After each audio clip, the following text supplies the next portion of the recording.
All right, there we go. Let me get this done real quick, like.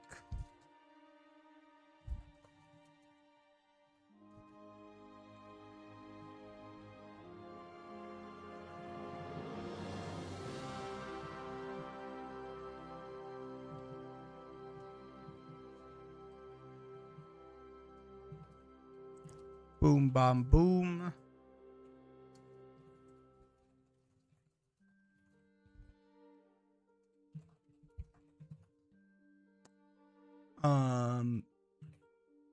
There you go.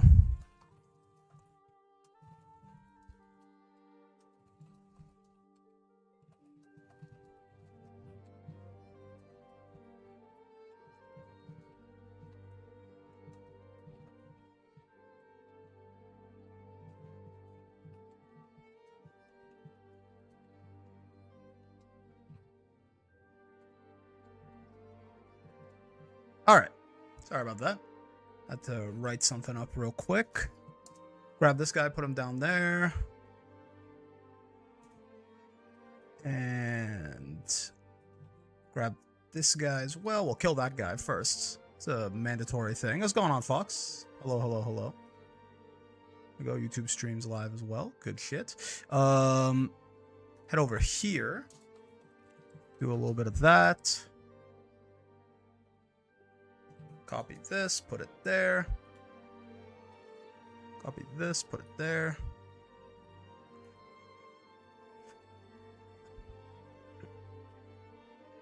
Okay. Good to go. Hey, Rock Brick. Hello, Apollo. How are you? Hope you're doing fine on this wonderful Sunday. Just got my first game over in 3 Houses Maddenings, which was unfortunate. But it's okay. It only sends us back a battle. It's not like a true Iron Man or anything like that. Let me play this a little bit. Just a wee bit louder than I'd want it to be. Let me play around with this temporarily. I apologize about your ears in advance. There we go. That should be fine. All right, so interesting thing. So I've been looking around. We, for the past little bit, have kind of just been we've been very Cuba pilled. Of course, we've been learning about Cuba, but we've only really been learning about Cuba from the sense of understanding what different US presidents were doing in terms of sanctions and sort of economically isolating the island due to their distaste for the Cuban government and their practices, right? But that's, you know, while that it is useful to see just like the sheer brutality of the US government, just as a reminder. It doesn't really tell you too much about the country itself, right? I still know very little about anything with regards to, besides just it was bad, it was tough, what life in Cuba would have been like during these times, and up until now, obviously it's still an ongoing issue, right?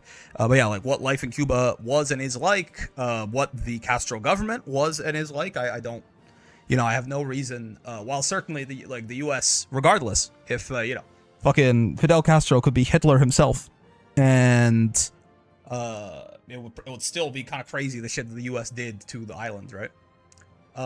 But point being, I don't really know anything about Fidel Castro, about the government that was running Cuba for the longest time, like how, you know, the quote-unquote Communist Party, I believe, even though technically, again, I don't know enough, but like, you can't, communism, but there is state as far as I can tell, so it's like socialism, I think, more so.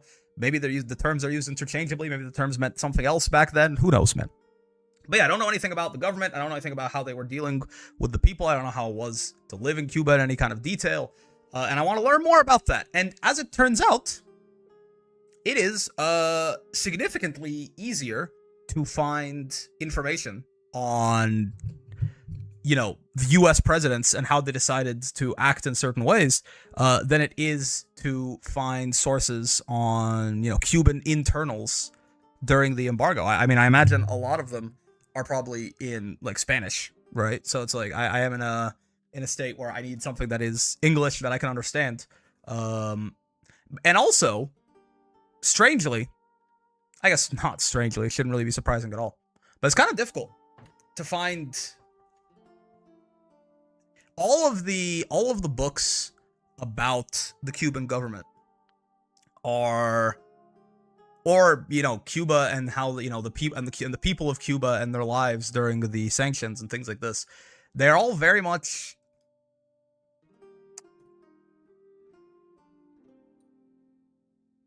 it feels like they all have a bit of an agenda to push one way or the other, I guess, which is unsurprising. I don't think, like, even the book, the book we read about the US sanctions was, in a way, like, it was quoting US State departments. It was very much like just trying to catalog like what happened, the good, the bad, and it was mostly the bad. But very clearly it was by someone who is relatively critical of the US government, and more so on the side of the socialists and the government of Cuba and the Cubans and all of this, right?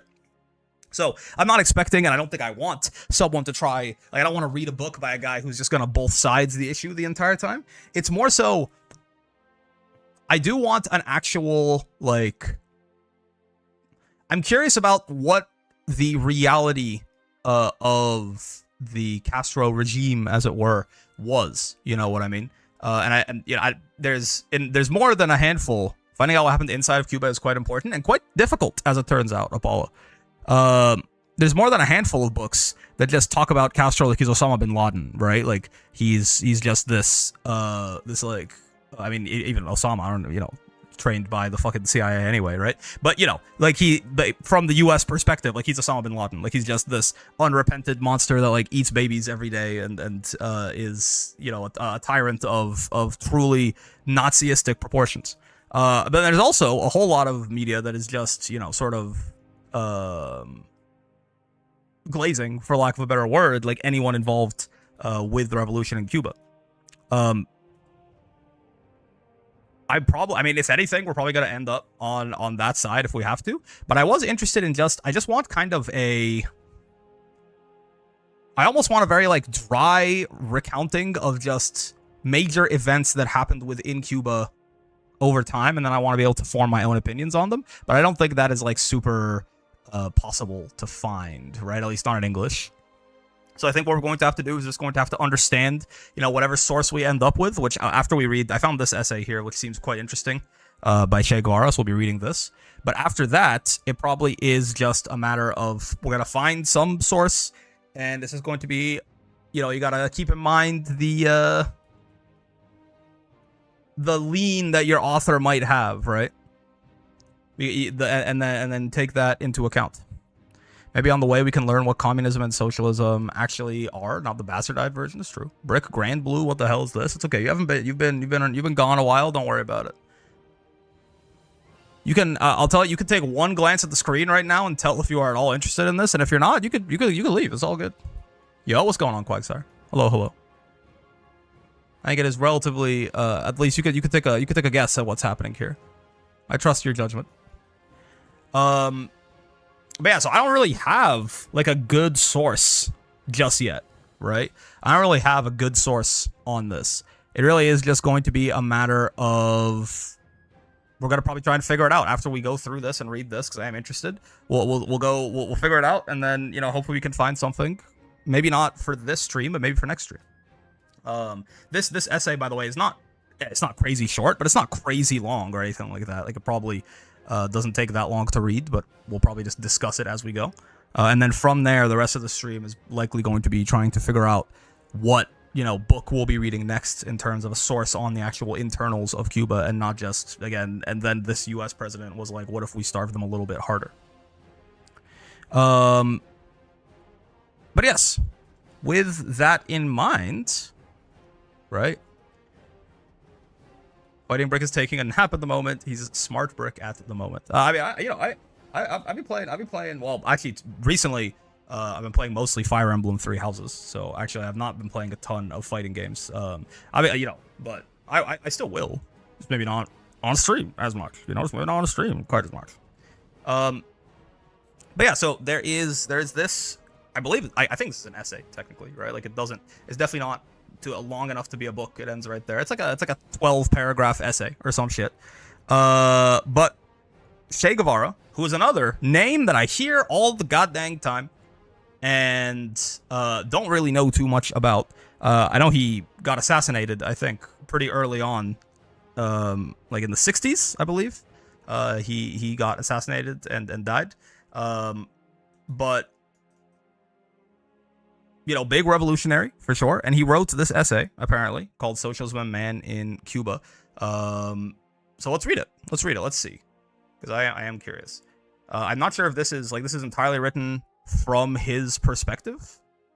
I think so. Or like it literally are his writings. Because obviously this was, you know, like translated and published in different times. So it is coming out soon too. Lol, how time has flown by. Soon, right? You say soon.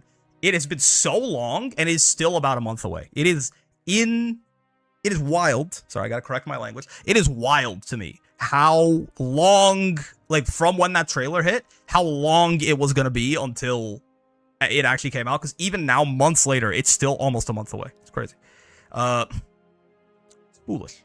It's stupendous. It's flabbergasting. Let's see. Dear compañero. Sure. I assume that's something along the lines of comrade or something like that. Though belatedly, I'm completing these notes in the course of my trip through Africa, hoping in this way to keep my promise. I would like to do so by dealing with the themes set forth in the title above. Sure, Socialism and Man in Cuba. I think it may be of interest to Uruguayan readers. Interesting, that ain't me. A common argument from the mouths of capitalist spokespeople in the ideological struggle against socialism is that socialism, or the period of building socialism into which we have entered, is characterized by the abolition of the individual for the sake of the state. This is a very common, like, I think this is definitely the, like a very common talking point. This is probably some Cold War era shit for sure, right? But it's this idea that, like, yeah, like, democracy and capitalism, which are, you know, I guess, inseparable, and communism and authoritarianism, which I guess are also inseparable somehow, are, like, you know, one of them allows the individual to flourish, one of them allows for individuality, one of them allows for you to have, like, you know, fucking favorite foods and passions and hobbies and pursuits and things like this, and the other one doesn't, right? At least this is something that is a very common refrain, and like when they mention it here, it feels very familiar to me. This idea that it's like if you live under like a socialist or a capitalist nation, then you just kind of meld into this like hive mind blob that just all lives for their state and does nothing else. It's an interesting take for sure. Ola Brick, make me want to live, please. Hello, Harihara. I'll do my best. But I don't know how much power I'm gonna have over that. You know, I hope you feel better. But yeah, it's an interesting take in the sense that I'm not entirely sure what the justification for this is.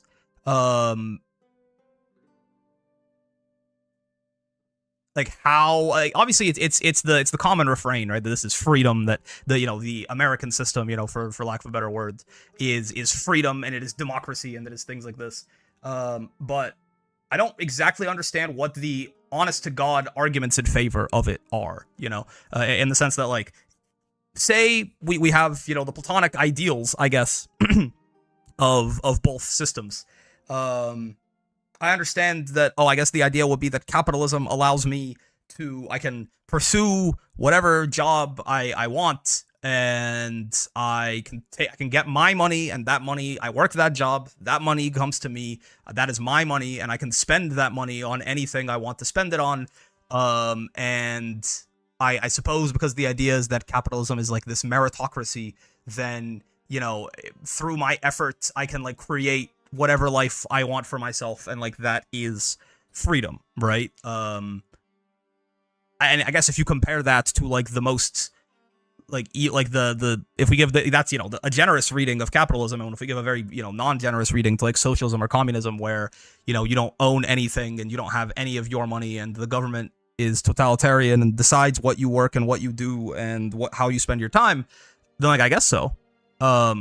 But in, like, a more moderate sense on both ends, it's like, well, I don't. Why would you be less free or less individual under a socialist government? Socialist, communists, whatever, right? Like, if you, because, like, if one of the fundamental ideas is, like, private property, I guess. Like, I guess is my private property what makes me feel free? Less options under a socialist system, I suppose. I guess. my life is very heavily restricted by the idea that, like, you know, in terms of ways, like, as a guy who lives under a capitalistic system, I mean, there are a lot of restrictions. There are a lot of things that I have to do.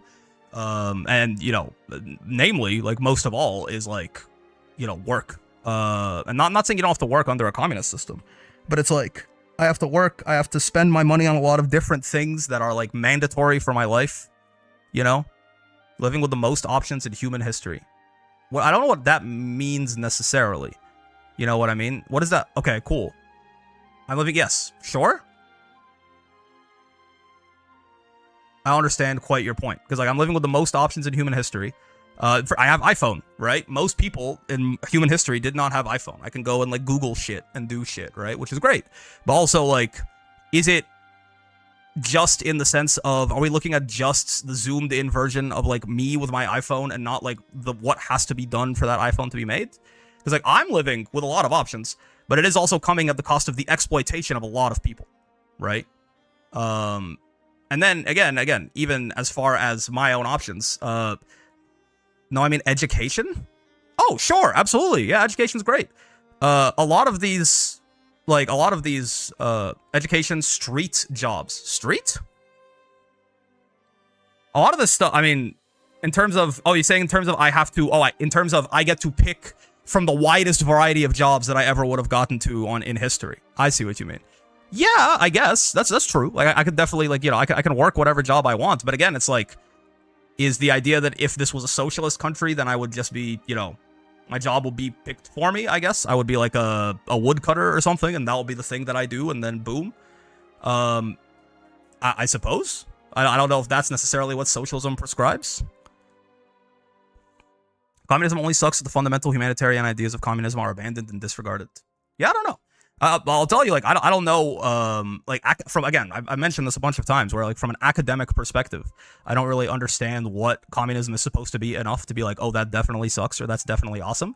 But as far as I've seen, education, socialist central planning, they would tell you what work to do. I guess. Do I get nothing in exchange for that? Is that the idea? I just get told what work to do and then live in basically misery? You know what I mean? I just go to my government-ordained job and then come home and be sad. It seems like a bit of a, you get what everyone else gets. And what is what everyone else gets? Is it something, is it basically barely living above the poverty line? Is it something nice? Is everyone getting something that is decent? Because I'm relatively privileged, you're right. I might be living with a lot of options. Necessities and health. I mean, a lot of people, but not a PS5. I mean, a lot of people, I have a PS5. Well, my roommate has a PS5, but I can use it. I have health, thank God. I have most of my necessities. And I also can have a PS5. But a lot of people under our capitalist system don't, right? I can go outside right now, walk by 10 homeless people who don't have necessities, health, or a PS5. So it's like, even necessities, and there's a lot of people who are like that under this system.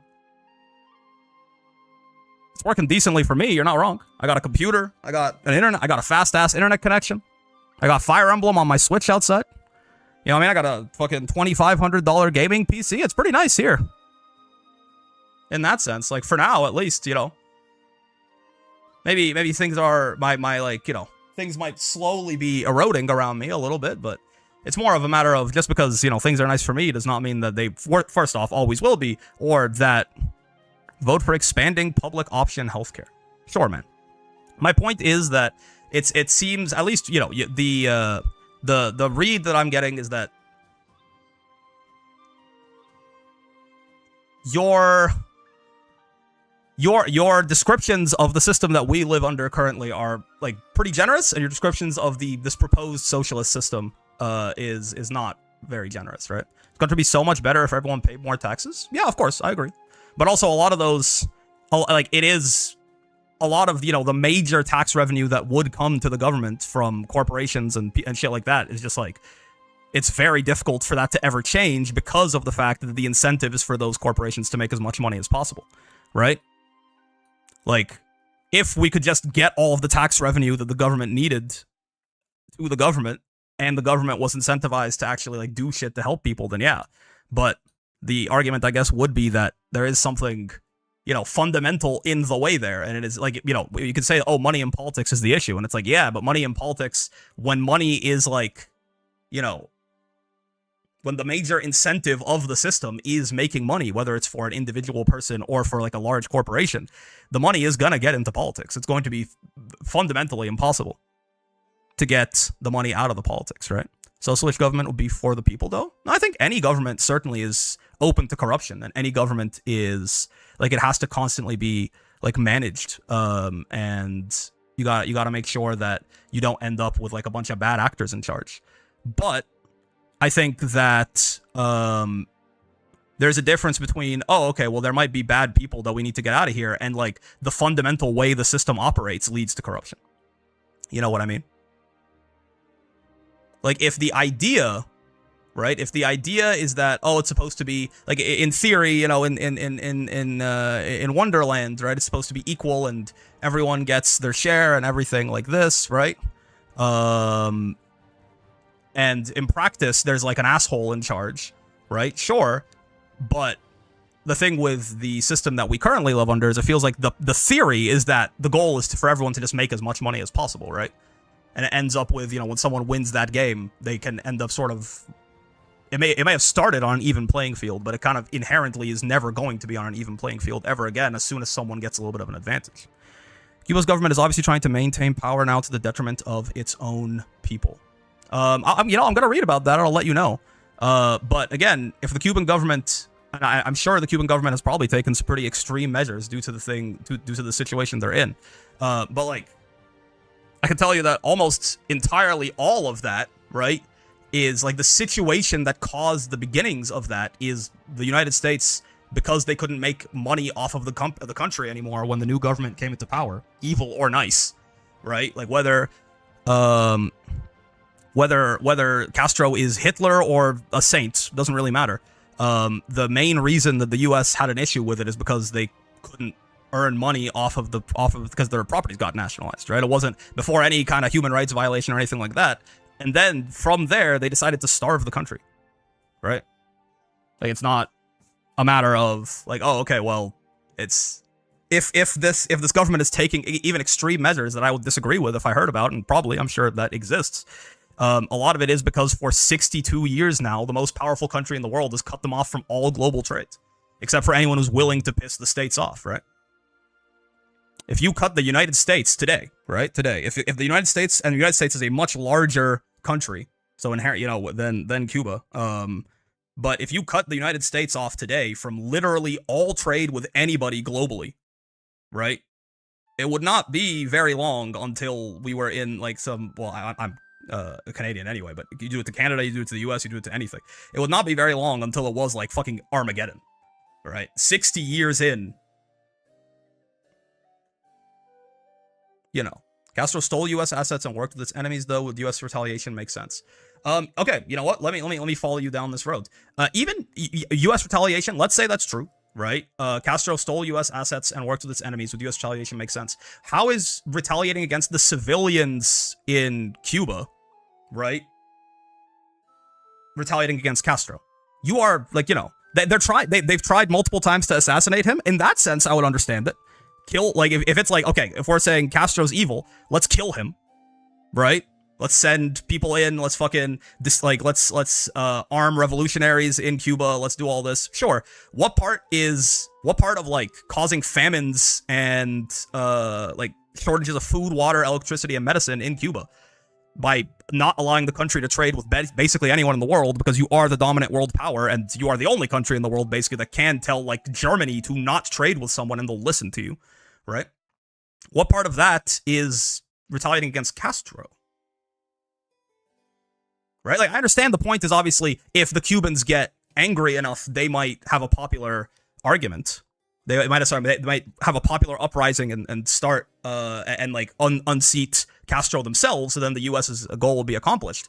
But you can argue sanctions are not a good way to effectively create a regime change. I would agree with you. Yeah, and I wouldn't say they're not a good way to effectively create a regime change. I would say that it is throwing hundreds of thousands of Cuban lives in the gutter, essentially, for, I guess, the purpose of regime change. Like, even if regime change is an honorable goal in this case, which I, somewhat doubt, but I'm super not endorsing the Orange Man's ridiculous shit. Oh, it's not the Orange Man, though.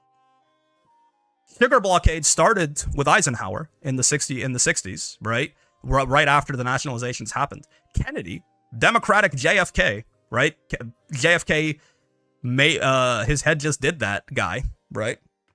Was the one who escalated it into, not only is the US not trading with you guys at all, right? But also any other country that trades with you guys, the US is going to punish economically, right? Why are you calling it a blockade? It's not a blockade. It's not a physical blockade. A lot of the sanctions that are put in place are such that the U.S. refuses to trade with Cuba at all, which I guess they, obviously are in, it's their country, they can do that. But the U.S. has done multiple extraterritorial measures to make it so that other countries that trade with Cuba are punished heavily. There's a very big reason that as long as it was around, basically, the only country that traded significantly with Cuba was the USSR, because they didn't care if America was mad at them, because they both were enemies anyway, right? Cuba trades a ton with China and Spain. Yeah, why do you think China is one of the countries that Cuba trades a ton with, right? Again, it's the same reason that the USSR was one of the countries they traded a ton with. It's because they are countries that are not that afraid of the US fucking them over, basically. They're not in the US sphere of influence, right? For a long time, a lot of these, Spain was actually a country that also came under a lot of, everyone trades a ton with China. I don't think you are understanding what I'm saying. Yes, that's true. Everyone trades a ton with China. Why is China can choose to trade with someone or not, right? A lot of countries are choosing not to trade with Cuba. China doesn't care. Why does China not care? Because the reason a lot of countries are not choosing to trade with Cuba is because America is sort of staring at everyone and going, I mean, at this point, what is everything? There are blacklists, right? There are blacklists, so if any country gets put on those blacklists, which they can be done for trading with Cuba, then they limit even other countries from trading with them. There is the US aid program, which is now dead anyway. Trump killed it entirely, but it was a thing before that, and any country that provided any aid to Cuba was taken off of US aid. There was a policy with the Helms-Burton Act with Bill Clinton in '96, which made it so that any this was Torricelli, this was H.W. Bush, right?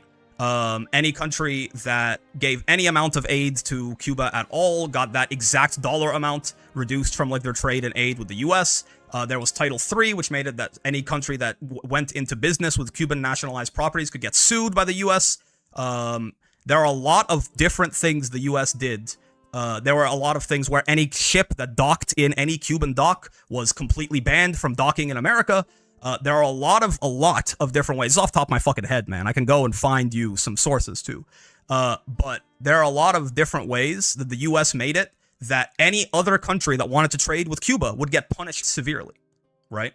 So the point is, it's not a physical blockade. You're right. It's not like they have literally drawn a fucking circle of walls around Cuba and made it so no one could get in. A blockade is usually, in military terms, a blockade is literally ships sitting there blowing up anything that gets there. Only Trump has started to do that, right? Trump is the first one who is literally blowing up anything that gets in the fucking Cuban waters, even if it's like fishermen, right? But the U.S., Trump is just the least tactful of the U.S. presidents, really. The U.S. had like a sort of symbolic blockade over Cuba for 62 years, right? Almost any country that is under the U.S.'s sphere of financial control, which is basically the entire Western world, right?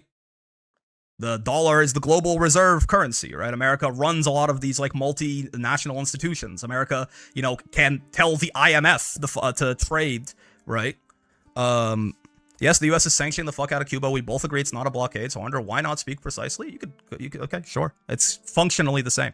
If you want to say that it is a complete, like a global trade ban, essentially, or you want to call it a blockade, and you think blockade sounds meaner, right? Then sure, but dude, the doing U.S. bad to do historical analysis is just not going to get you far. I don't understand what you think I'm trying to do. I'm just, because this person is saying that the U.S. is basically, like, other countries can trade with Cuba, right? You started this saying Cuba can trade with other countries, though there isn't a blockade. The second part of your sentence is technically correct. Cuba cannot trade with other countries freely, though, right? Cuba cannot trade with other countries freely. So you were like, yeah, I guess if you want to say technically it's not a blockade, then yes, technically it's not a blockade, but it is an economic, like a complete economic isolation of the island from everyone who isn't big enough to not be scared of the US, essentially, which is mostly China these days, right? That guy's dumb. Okay, cool. My point is not just to say US bad. My point is to say that if the US, the United States' goal, I don't think, is the reason I am interested in the government of Cuba, at least learning more about it and also learning about what life is like under Cuba, is because the narrative that you usually get fed from the US side of just this country is evil and that's why we're doing this doesn't really hold up when you realize that if the goal is to liberate the Cubans from their tyrannical government, why are we starving them all? Is my point. I'm not just saying, oh, US bad, and then stopping there.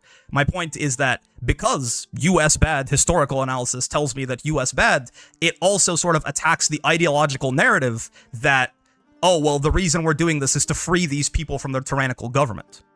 Do you understand? Because if we cared about that, we wouldn't be doing it the way we're currently doing it. You can't, like, if it's like, oh, we're here to free the people, it's, no, we're fucking killing the people, right? So it's like, so why is the US so interested in destroying this country? Why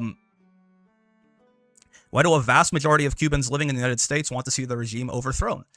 Because those Cubans who are living in the United States, a lot of them are probably the ones who were and mostly voted red because of that. I mean, luckily, I guess Trump is definitely going to be harder on Cuba than like Harris would have been, but also, the anti-Cuba stuff tends to be pretty bipartisan. Some of the most belligerent folks historically have been Democrats, right? But I'm not gonna pretend that I know the answer to that question, right? Because it's a very complicated question. I'm gonna tell you though that there is a common sort of thing that happens here where a lot of people who leave a country when some sort of revolution happens do this, right? Because of the fact that whatever system change happened in the country hurt them, right? Like for like a lot of the people who fled Cuba immediately after the revolution were. Not all. I'm not saying all. Obviously, there are going to be people, I'm sure, it's also just fucking difficult to live in that fucking country when it's economically embargoed globally. And, yeah, whether the Castro government is good or not. If the Castro government's also evil, then it gets even worse. But even if you have fucking Jesus in office over there, the country's still starving, right? But also, I would imagine a lot of them are the people who got hurt, right? A lot of them are people who got hurt by the revolution. So, of course, they would not want the revolution. Whether it was because they were fucking rich, wealthy people or not. Read some interviews of the doctors that fled. They literally described it as slavery. I'll take a look. I will. And just for not to throw around the words like blockade, because it's not remotely true, it's just a lie. Listen, man, you can get hung up on the one word if you want. Your initial statement was incorrect. It's all good, man. It's not a blockade. Cool. Awesome. That doesn't really change the fact that, like, the point you said to follow up, it's not a blockade, was wrong. It's wrong. It's not correct. Right? Don't worry about it. Summary, Cuba was literally getting strangled by the US economically, and Cuba couldn't do anything about it, basically, right? Whether you had fucking Satan or Jesus in office, it would be pretty impossible for anyone to maintain, like, a decent quality of life for Cubans in Cuba. It's just kind of how it goes. When you are, again, like, when you are completely cut off from almost all global trade. China's great. One country is not enough for if you have one trading partner who's across the world from you, right? It tends not to be a very sustainable existence. The period right post collapse of the USSR was really tough too, because that was like their major trading partner, and then that country blew up, and then they were kind of in limbo for a bit. But, anyways. I am interested in at least reading this, because basically the point that I'm getting at is that they can trade with other countries. I was right about that. Oh, okay, cool. That's fine. I guess you didn't hear all the shit that I said earlier. That's all good. You can believe what you believe, I suppose. It's like saying, like, literally they can, but those countries are so disincentivized to trade with them that they essentially don't. If this is another, like, point where you're like, well, technically they can, then I guess you're right. But again, it's like, if you trade with that guy, I'll fucking basically ruin your economy too. And it's like, well, but you could though. But you could.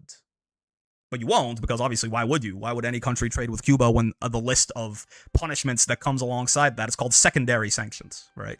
The list of punishments that comes alongside that is so long that it's just not a good deal for almost anyone, right?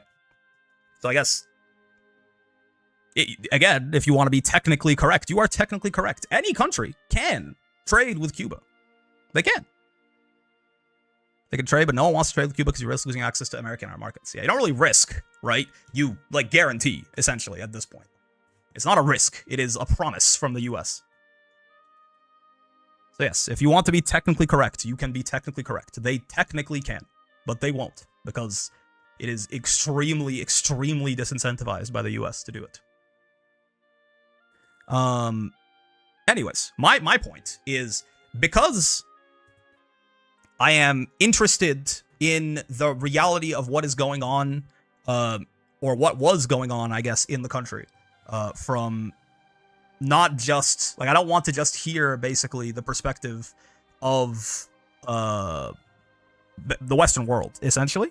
I'm trying to understand what the other side is saying more as well. You know what I mean? I want to know.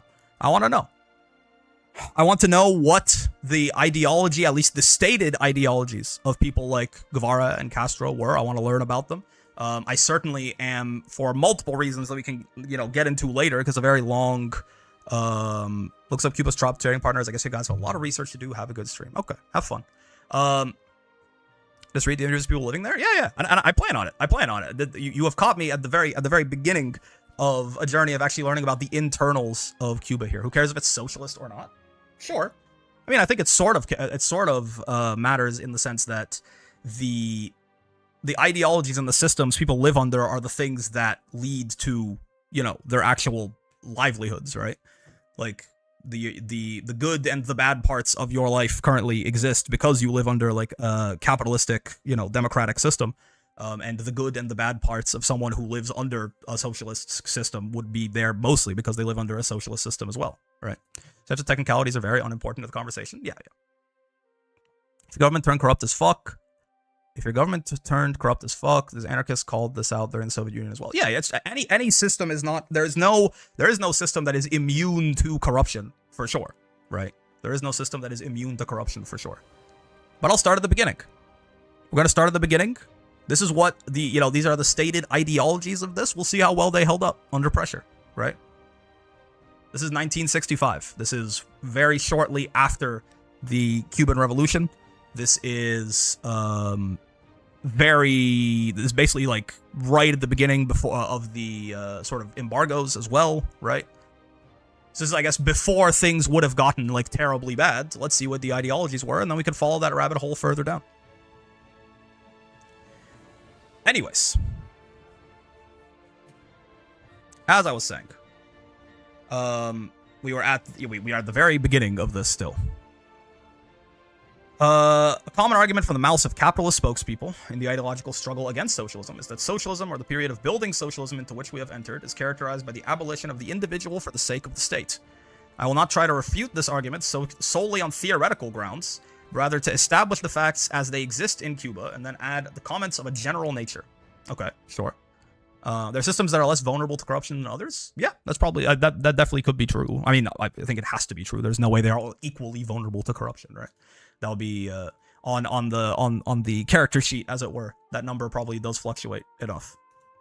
And I imagine the profit incentive is a nice breeding ground for corruption. Perhaps, right? A socialist system has a similar thing where it's a nice breeding ground for corruption as well. But I don't know enough to say it. I can tell you, from experience, that the profit incentive is a pretty good way to, damn near ensure that over time your game gets more rigged and your systems get more fucked, right? But I couldn't tell you the same thing about a socialist system, not because I'm confident it doesn't exist, but because I just don't know enough about it.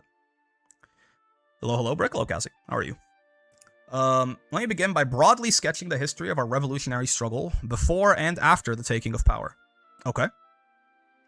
Because, yeah, this is, again, 1965 is 6 or so years into Batista gets overthrown by Castro and all his revolutionaries in 59, right?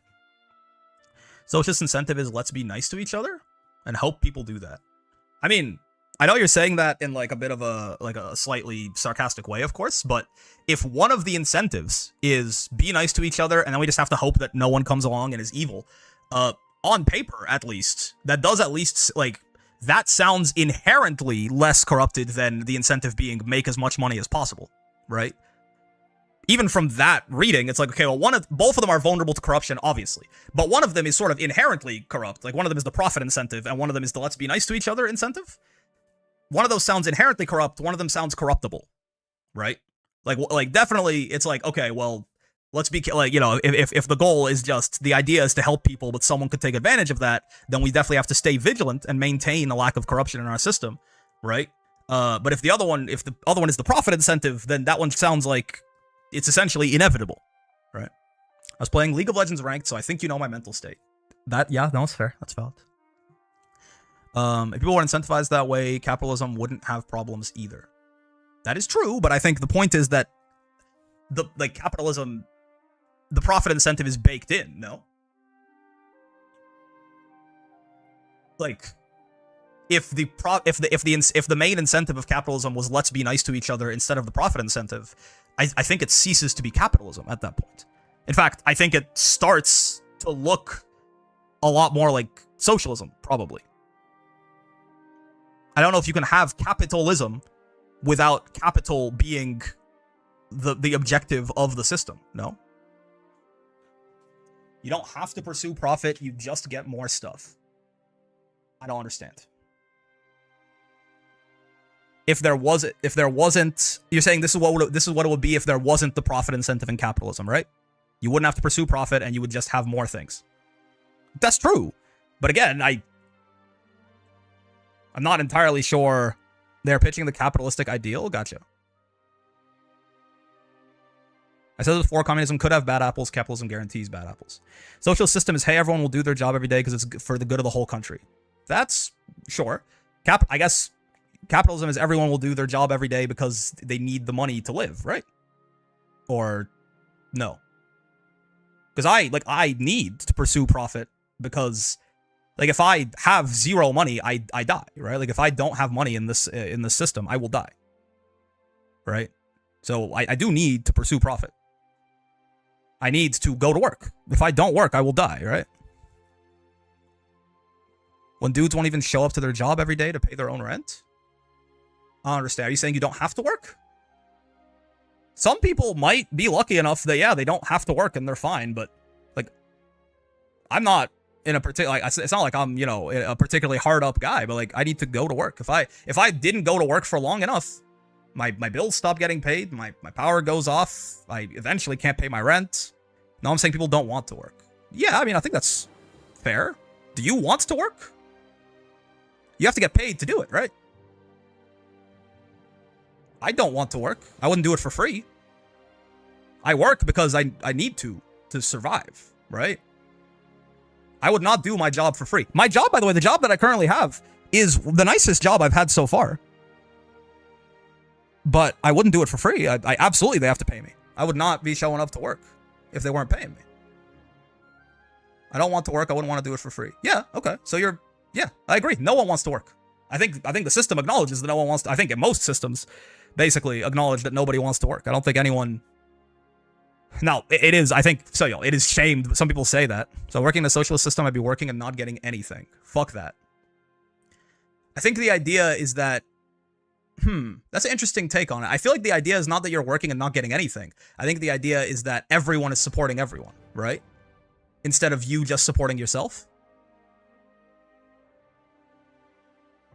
Because in a capitalistic system, I am basically, you know, fully in charge of, like, if I can't work, like, I die, basically.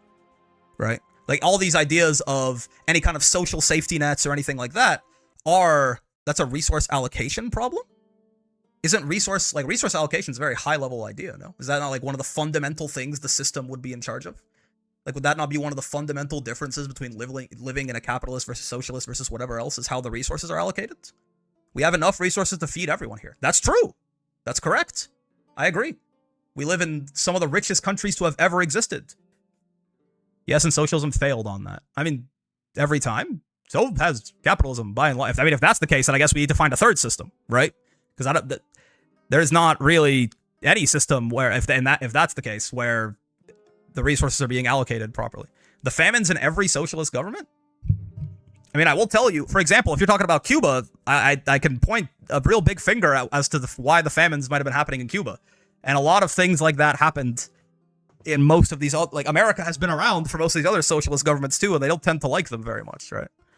Never mass famines in the US due to government handlings. Soviets?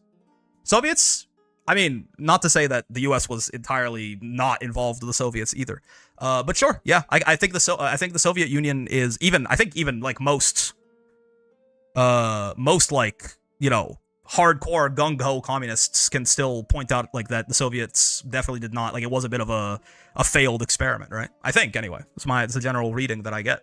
But a lot of these famines that happen in these like socialist and communist countries are usually not a result of entirely the government fucks it up, right? There is usually a very heavy sort of hand on the scale.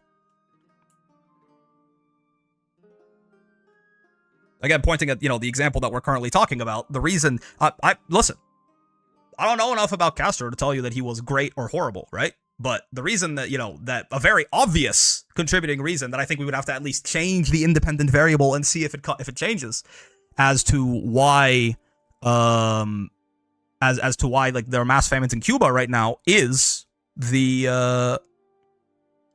embargo by the states, right? It is undisputed fact that Soviet central planning starved their people and China's. Undisputed fact. Perhaps, but no one argues this except hardcore communists. I don't think I was arguing it. I'm saying I think even from what I've heard of hardcore communists, they seem to agree that the Soviet, like the Russian Revolution perhaps started initially with good ideals and sort of, did not end up doing what it wanted to do. At least that's the general vibe that I hear, right? China, I don't know if I've heard quite the same, people having to work 2 to 3 jobs just to barely survive is not a communist problem. Sure. You can again, if the point is the amount of people who are like dying of lack of resources and poverty, right? My point is not that every socialist nation has solved these problems. My point is that these problems exist here too. They're just like, if you're not the person in that situation, then it's a lot less obvious, I guess, right?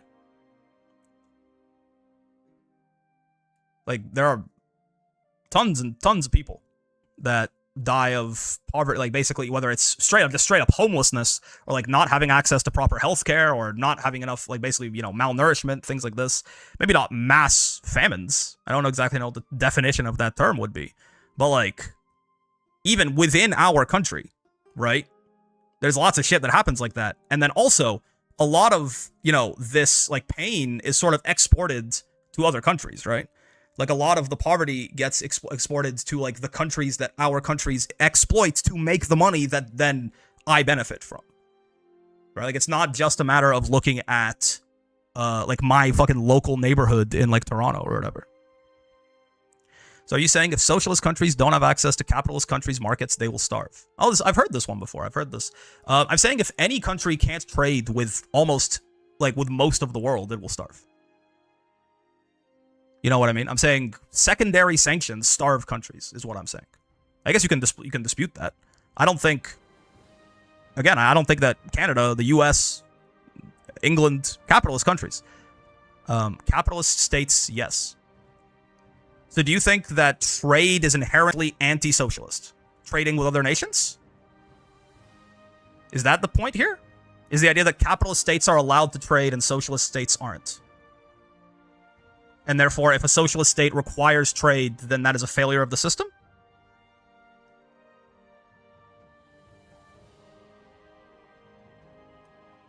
If that's the point, it's an interesting point.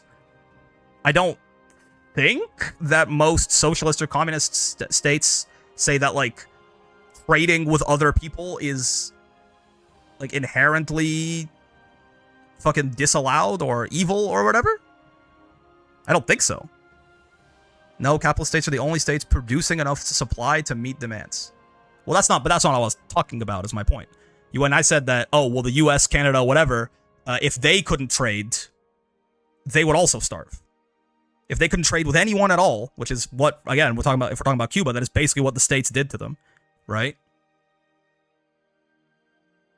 Socialist states always struggle with supply. It's a very broad sentence, but again, I mean, what examples? The examples of socialist, I've mostly been looking into like Latin America and shit, and the examples that I have seen is almost every socialist country that pops up either gets sanctioned or oftentimes violently regime changed by the CIA, right? So I'm like, is it a cart before the horse situation, right? There's no incentive to create more supply. Is not so if the idealistic socialist incentive here is let's be nice to people, is people not starving an incentive? Is that not, like, without the profit incentive there's no way to create enough supply for people to survive?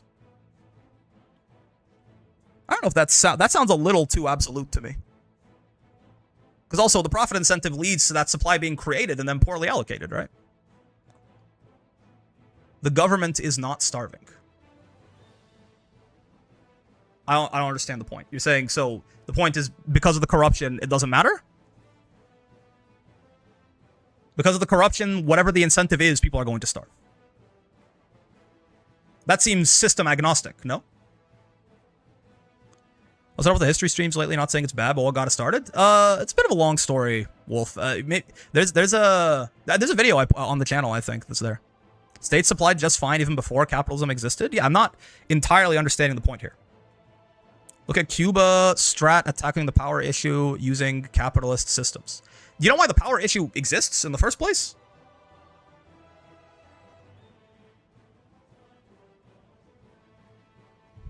Start to talk and type. Maybe we can VC sometime. I don't know. I think you. You're definitely more reasonable than the other guy who was just talking here. But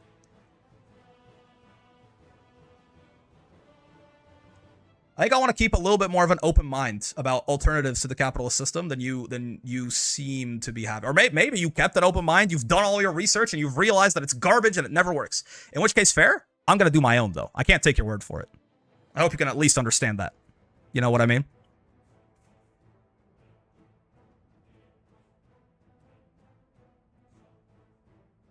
That's really all it is. I was a socialist? Okay, cool. Then fair enough, man. If you were a socialist and, you know, different things happened and you're like, it's abysmal and it never works, that's fair. I can't take your word for it. I can't just have, like, you know, you're just a guy. You're just a guy online. I'm sure you understand the same way that to you, I am just a guy online. If I told you to change your entire fucking worldview for X or Y reason, I don't think you would do it, right? I'm going to do my research. You can see in my Discord, I've been in the DSA Discord server for 6 years. If I gave you my credentials and then said, change your entire worldview based on what I'm talking to you about in a Twitch chat, would you do it? I'm just trying to give you the other side of things here. Like, debate, like, you know, try to understand it from my point of view. Garber here is not understanding that most Cuba's problems are not caused by Cuba itself. I mean, again, I even value agnostic. Castro could be Hitler himself. And, or again, Castro could be fucking Jesus, right? You're also against an entire academic institution's take. And the academic institution's take is that socialism doesn't work and communism doesn't work and capitalism is the only system that functions as long as we just tweak it. Like, obviously, this current state that we have it in isn't great, but if we tweak it, it can work, right?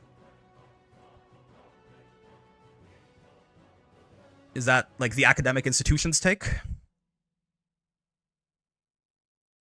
Because, yes? Okay, sure. I mean, I'll tell you again that this has not been, like, you know, the failures of this capitalistic system are not like a Donald Trump issue, right? The exploitation of the world, just constant famines that have been caused by not all of them maybe, but there have been a lot of like famines and states of disaster that have directly been caused by the US in pursuit of more profit, right? The poverty, the lack of the poor resource allocation, as you said, it has been a problem between Democrats and Republicans and Democrats and Republicans and Democrats and Republicans, right? For fucking since the country was basically founded, right? So I guess if you're saying we just have to accept this, I don't think so, man. Right? So if you want to be a do your own research, bro, like any flat earther and whatever, I guess, sure, man, yeah. Looking into an alternative to the capitalist system is just as insane as calling the world flat. That seems right. That seems like a good. That seems like it seems equally likely, I think. That's totally fair. Because the round Earth has killed millions of people in the global South.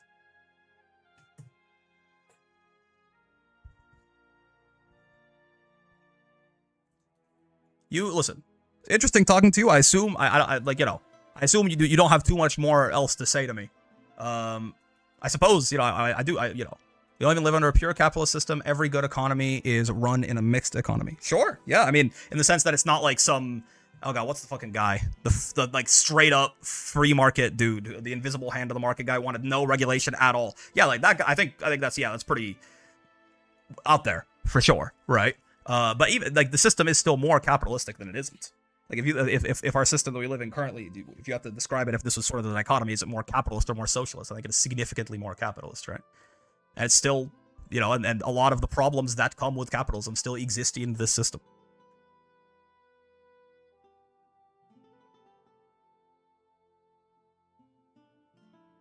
Anyways,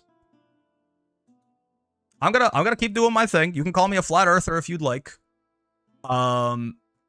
I think I have been, you know, more than convinced enough by just all of the horrible shit that all of these capitalistic countries have done to other countries. Not even their own. Let's not even talk about their own people, but to other countries, to at least want to try and find an alternative. If it's not socialism and communism, who fucking knows, man? Maybe it's some other shit. Who fucking knows?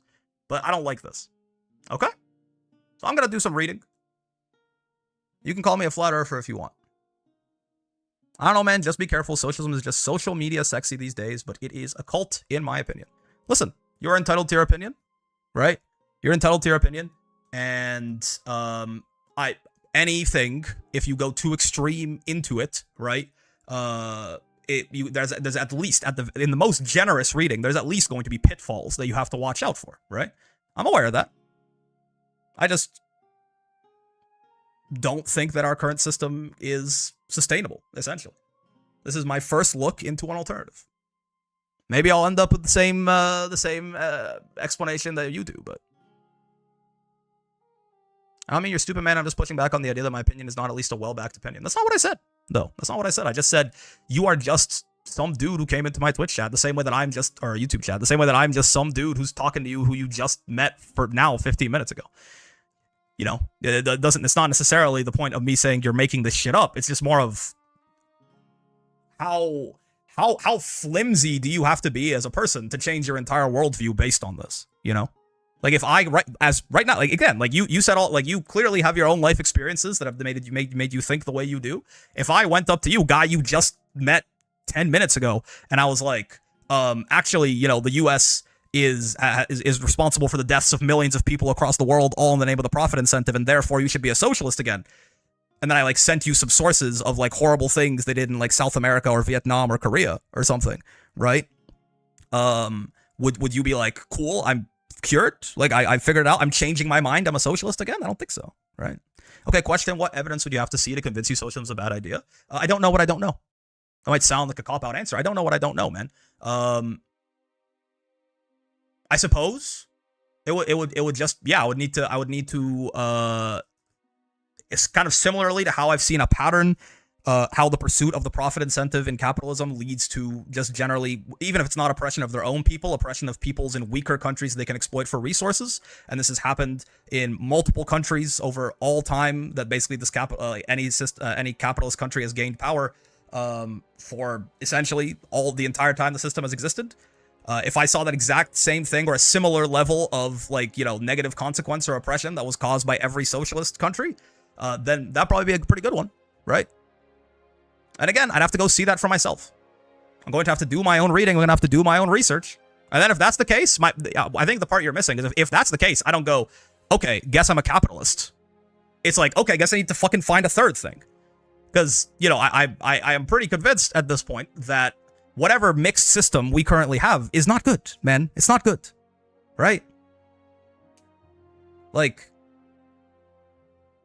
And when I say it's not good, I'm trying to not be hyperbolic in the spirit of like, you know, not like yeah, in the spirit of not being hyperbolic, basically, right? Maybe you're probably right in that like some kind of, you know, chimera might work in some ways or something like that, right? But I'd need to find a third thing. If at the end of my research I've determined that yeah, like socialism is just as bad, if not worse, than, you know, capitalism or this like democratic capitalism, right? Then I'll just find a third thing. Although the only thing that I currently know for sure is that this system doesn't work, right? No one needs to be married to an economic model. I don't care if something is capitalism or communism. What we all care about is good outcomes, whatever that may be. Yes, that's right. But the point of, you know, thinking academically about these economic models in the first place is that the idea is that these models are what drive the outcomes, right? Yes, certainly maybe you could get to good outcomes in two different ways, but you still need to know what those ways are, you know? Like, just saying, well, we need a system of government that helps people and stopping there, right, is kind of nothing, right? Like, we have to figure out, okay, well, how do we get there? And then, you know, these different economic models propose methods through which you might get to good outcomes. So, yes, it's not about team sports. Like, at the end of the day, it is definitely getting to good outcomes, but you do need to figure out how you plan to get to good outcomes. Yes? And how you plan to do that is usually on a countrywide or, you know, system-wide level is usually some kind of economic model or some kind of social model, right?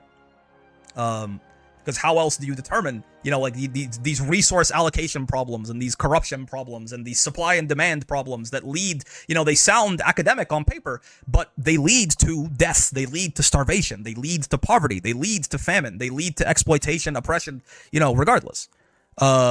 So you need to figure some shit out.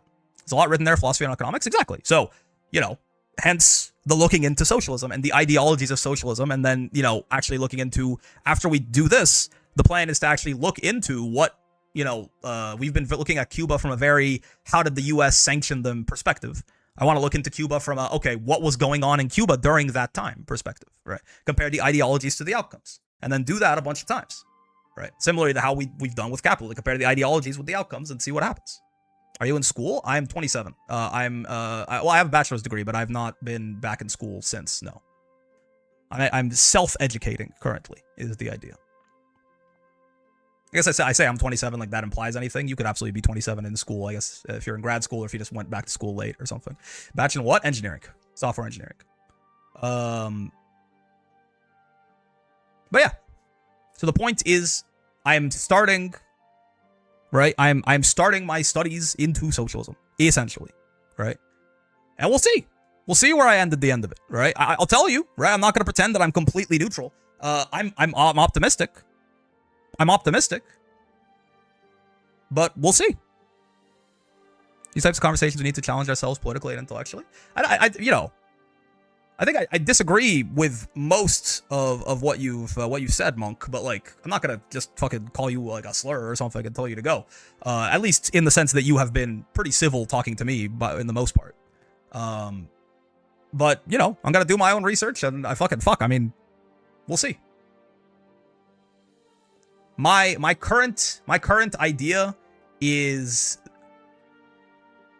that I think a lot of the and I know this is not an uncommon take at all. So like maybe this is just like some kind of bandwagon take that I'm going to learn is wrong later, but at least what little I've learned of the history of some of the usually, by the way, outside of the Soviet Union, the usually very short-lived history of a lot of these socialist or communist states, is that a lot of the reasons for their failure is they basically were not really allowed to sit there and do their own thing, right? What's your definition of socialism? That's a great point, Monk. I couldn't tell you an academic definition of socialism. Do you understand why I'm trying to learn about it?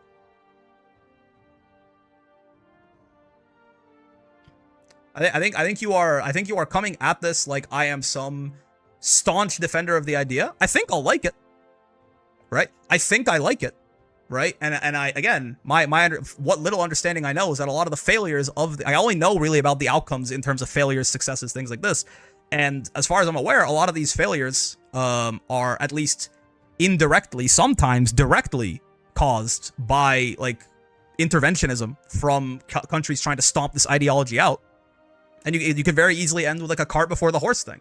Are they trying to stomp this ideology out because it's evil and it kills people? Or are they trying to stomp this ideology out because it actually, like, you know, if one of these countries is allowed to succeed, it provides like an actual opposition to the capitalist model, and it's sort of, because of the fact that things aren't super great here, it kind of thrives on the idea, well, they're like, well, okay, it's the worst option except all the other ones we've tried, right? Like, the whole point is that, like, I know you guys are struggling, but, like, we can't have any kind of revolutionary change because all the other options are worse. If that point is ever not true, really big things happen. Like, if that point is ever majority believes to be not true, that will pose a real problem for the government, right? Now, again, it's hard to tell if you whether you put the cart before the horse.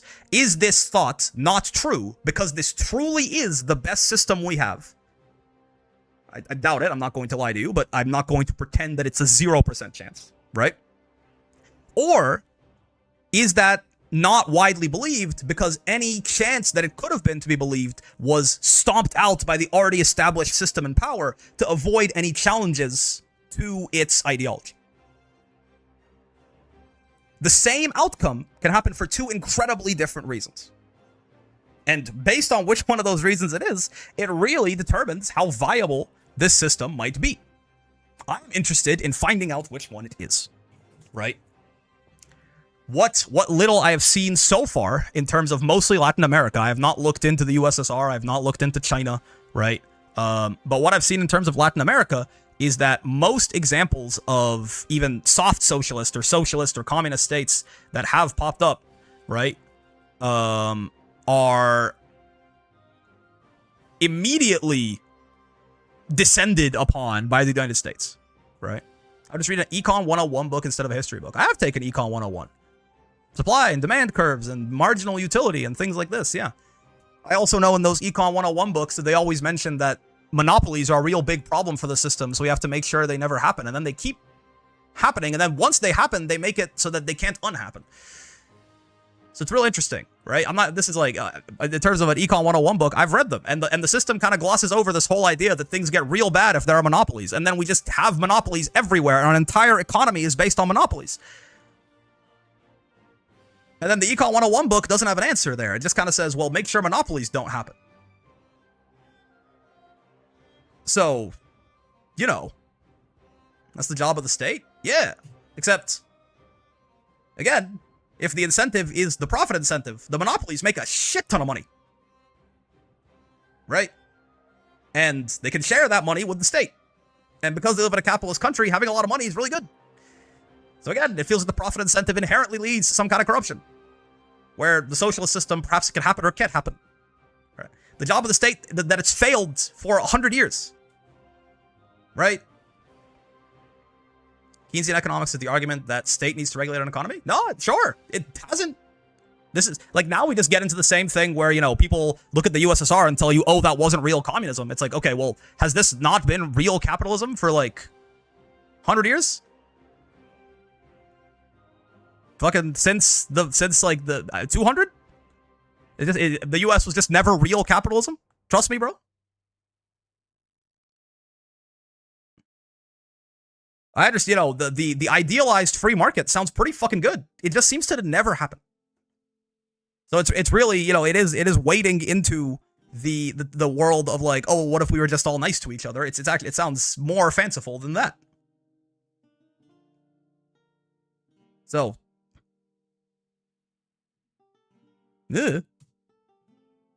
right? And again, all of this is for just the people who live in the country.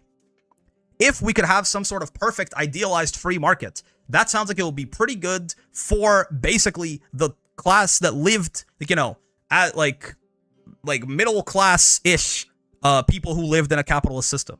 Not necessarily for the people who are, again, everyone, free market or not, could make more money if they could exploit another country that is weaker than them for cheap for resources, right? So even if we manage this, like, you know, perfect Keynesian economics, what does that do to the imperialist projects that sustain the capitalist machine that I live in? So, you know, I've read an Econ 101 book. It's a little, by the way, it's a little condescending to say I would read an Econ 101 book. I've read an Econ 101 book. It doesn't exactly convince me that capitalism is a great system. You know what I mean? If anything, the fact that it just sort of goes, I hope monopolies don't happen, and then ignores it from there is, it's a little damning, if nothing else. I know Econ 101's job is not, fucking trust busting, but I guess no one can figure it out. I guess it's impossible to stop the formation of monopolies. That seems like a problem too, then. Anyways, I'm gonna go back to reading this. Monk, you have a good day. You could stick around if you want, but I assume you're not going to be too interested in what we're doing. It is going to be. I can maybe be convinced. Well, I can definitely be convinced through research that socialism, at the very least, the forms of socialism that have been tried are not. There's a lot to improve on there, and they may not have worked very well at all, or not at all. But I don't think I can be convinced that the system we currently live under just needs a couple of tweaks and then it works, right? So I'm like, the barest amount of experience living in it, but then also just like seeing what it has done to other countries imperialistically. And imperialism and capitalism are not. I'm not going to say that imperialism can't exist without capitalism, but imperialism and capitalism really do just go hand in hand, don't they? Right? Because imperialism did exist before capitalism. It existed, back when fucking feudalism was a thing. But they just go hand in hand, right? And that imperialism leads to like. You want to talk about mass famines and human rights violations and starvation. The U.S. might not be doing it to its own people en masse. Canada might not be doing it to its own people en masse, unless you're Native American or anything like that. Or anything, the UK might not be doing it to its own people en masse, but they certainly, provably are doing it and have done it and will continue to do it to countries in the global south, countries that are weaker than them, countries that they can bully around because they control the world order. They have done it, and they will continue to do it, and they are currently doing it, and they make a shit ton of money off of it, and that's why. Right? Say Castro was well, maybe he is, well, he's dead now, but say Castro was the fucking devil himself. The reason that America decided to sanction Cuba wasn't because Castro was the devil himself. Right? In fact, when Castro first came into power, the first CIA reports and shit that came out about him were talking about how he seemed like a moderate guy, and any criticisms he had of America is probably just because he didn't like Batista, and we supported Batista. Who cares? It was once he nationalized properties, right, that were owned by U.S. multinational companies, and they were basically working the land. They didn't have to pay very much, or if anything, in taxes, and they were allowed to repatriate all of their profits back to the U.S., aka all of that money was going, all that land in Cuba was getting worked, and Cuba, the country, was seeing none of the benefit from it, but that was kind of just what the trade deal was, right? Once that got taken away, that's when they were like, okay, wait, fuck this guy. We have to get him out of power. Not because of any human rights violations, not because of anything like that. It's because they wanted their fucking money back, right? So it's like even completely agnostic of whether he is the devil or he is the saint of the saints. The point was they wanted their money back. The point of the imperialism, the point of the mass famines caused on the Cuban people was we want more money.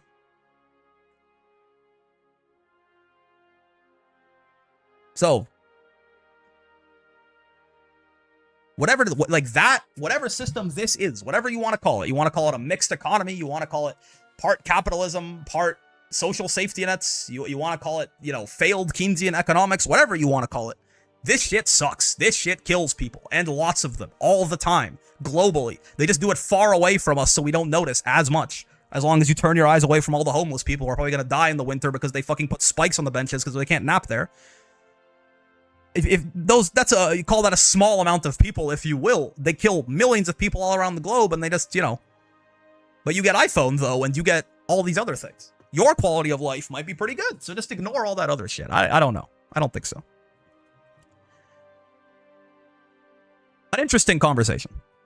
I'm not sure if Monk is still here anyways, but regardless, I'm going to keep reading this shit now. If you can't get rid of monopolies, you can at least make sure they're not in control of literally everything. Well, no, but if a monopoly exists, it will self-perpetuate, basically, right? If there is nothing, like the monopolies will, when they have some power, enough power to be a monopoly, they can then use that power to make more power. And they can use that power to make more power, and you end up in a state where, the fucking, the capital has taken over the state. You kind of have to prevent the monopolies in the first place. And that seems, at least, through the fact that no one has really managed to do it, as far as I can tell, pretty hard to do. Anyways. Watched my first brick stream in 10 million years, and he's gone woke. OMG, I can't watch anymore. Where's my comfort streamer, Asmongold? Sorry. You know, I mean, my dental hygiene's not great. I can try. I can, you know, it's not. I do need to get better about like flossing and shit. I can be Asmongold if you want me to be. I don't have any roaches in my room, but you know, I got a full head of hair. Someday, honestly. If the fucking man-made horrors beyond my comprehension keep stressing me out, my hair might fall out. And then I can start to, you know, to resemble him a little bit more. Then maybe you can feel a little bit more comfortable here.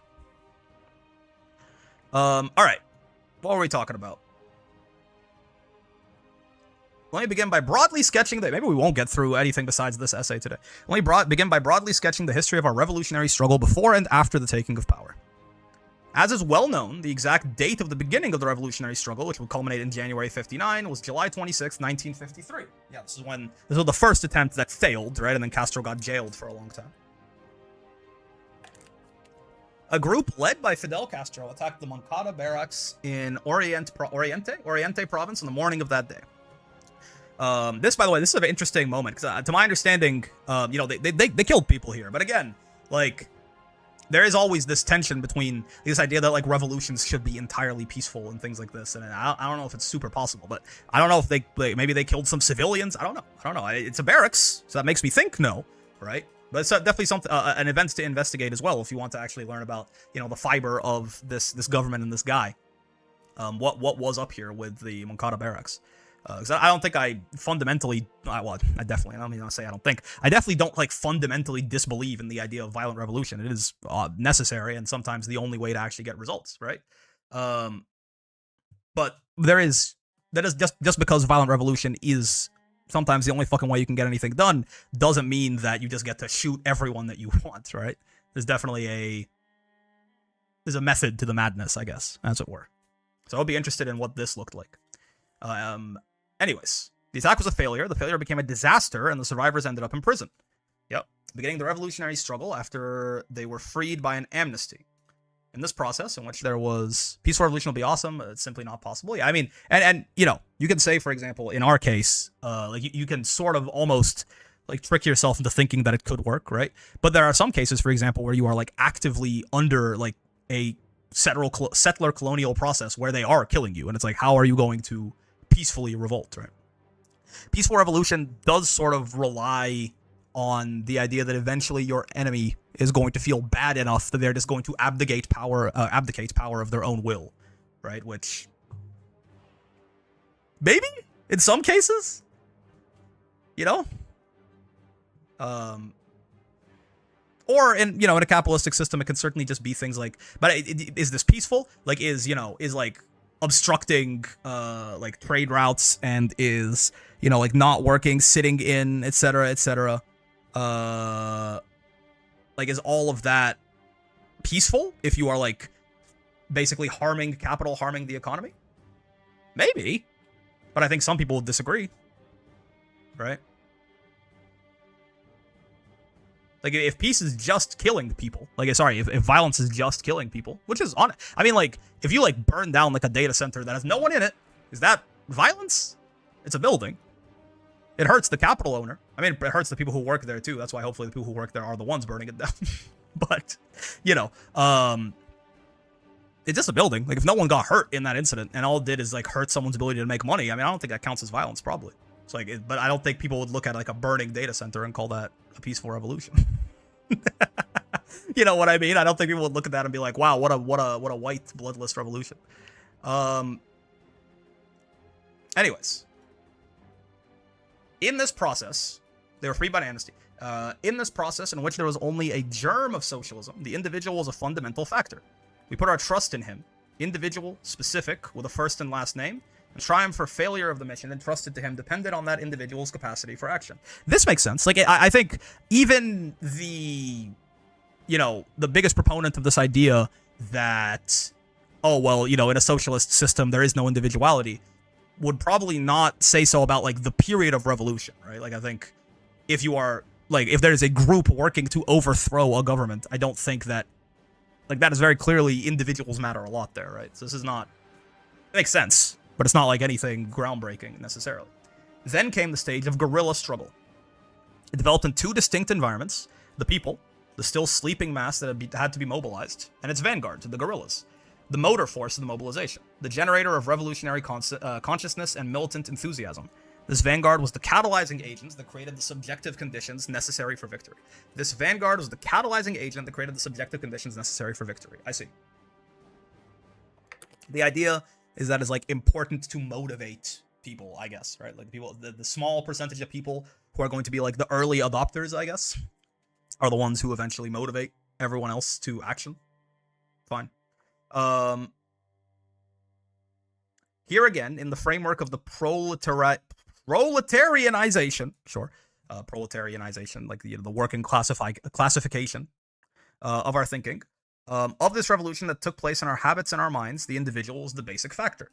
Every one of the combatants of the Sierra Maestra who reached an upper rank in the revolutionary forces has a record of outstanding deeds to his or her credit. They attained their rank on this basis. So this idea of like the individual meritocracy, right, that supposedly is like the one of the fundamental differences between these two systems. He's arguing that at least in the early formation of the government, that was still very much there. Let's see. First heroic stage. Okay. There was the first heroic period. Rick, watched your US Sanction History on Cuba video today? Yeah, we're not even done, bro. We just got to Clinton. Bush is so fucked up, man. That video will go up tomorrow. I might have to cut some shit out of the Bush video because it is a lot of me yelling. I'm not gonna lie to you, but this is the first heroic period, and in which combatants competed for the heaviest responsibilities. I guess, yeah, this is the not doing the dishes part, right? This is the part where, this is the romanticized part, I suppose, where you're actually doing, you're working for what you believe to be the betterment of your world. For the greatest dangers with no other satisfaction than fulfilling a duty. In our work of revolutionary education, we frequently return to this instructive theme. And the attitude of our fighters could be glimpsed of the man and woman of the future. On other occasions in our history, the act of total dedication to the revolutionary cause was repeated. Gotcha. During the October 1962 missile crisis, the Cuban Missile Crisis, as it were, and in the days of Hurricane Flora, October 1963, we saw exceptional deeds of valor and sacrifice performed by an entire people. Finding the method to perpetuate this heroic attitude in daily life is, from the ideological standpoint, one of our fundamental tasks. Okay. Keeping the yelling, the emotion is important. Oh yeah, no, for sure. No, I'm not gonna pretend, I'm not gonna make it seem fine. I'm just saying, it might be I can't remember. It might be 10 minutes of yelling though, or maybe the point has been gotten across by minute 7. Maybe you're right. I'm not trying to shave it down in the sense of take the edge off of it or anything like that. It's more just about making sure all the information is accessible easily and not too spread out. In the history of the Cuban Revolution, in January 1959, the revolutionary government was established with the participation of various members of the treacherous bourgeoisie. Yes. The presence of the rebel army was the basic element constituting the guarantee of power. Serious contradictions developed right away. Interesting. So yeah, again, I guess the idea here, there is, cooperation with people who maybe cooperation with is not intended or ideal. But sort of the hard power is what keeps it in line, right? Serious contradictions developed right away. This is interesting. This is the kind of stuff I want. I want a critical look at this too, right?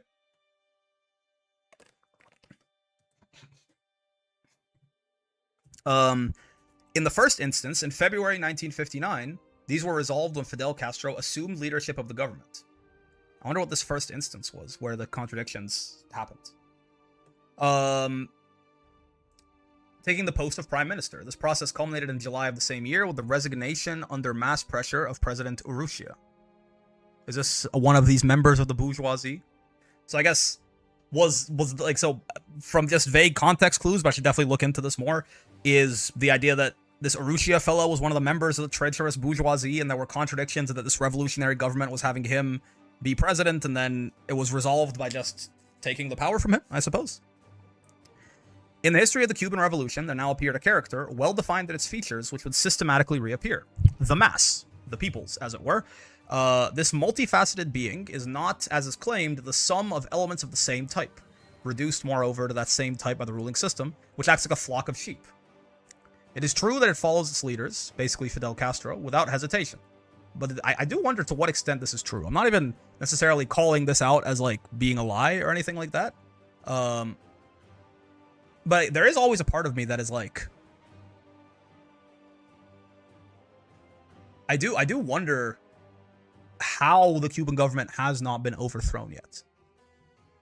In the sense of, if we assume that the Castro is this like evil individual, or not evil, but at least severely corrupt individual that most people opposed to this government claim he is, I understand obviously he's got a military, and a military makes it hard for the civilians to revolt, but like it's happened in a lot of other countries before, and often in less dire circumstances than Cuba was, right?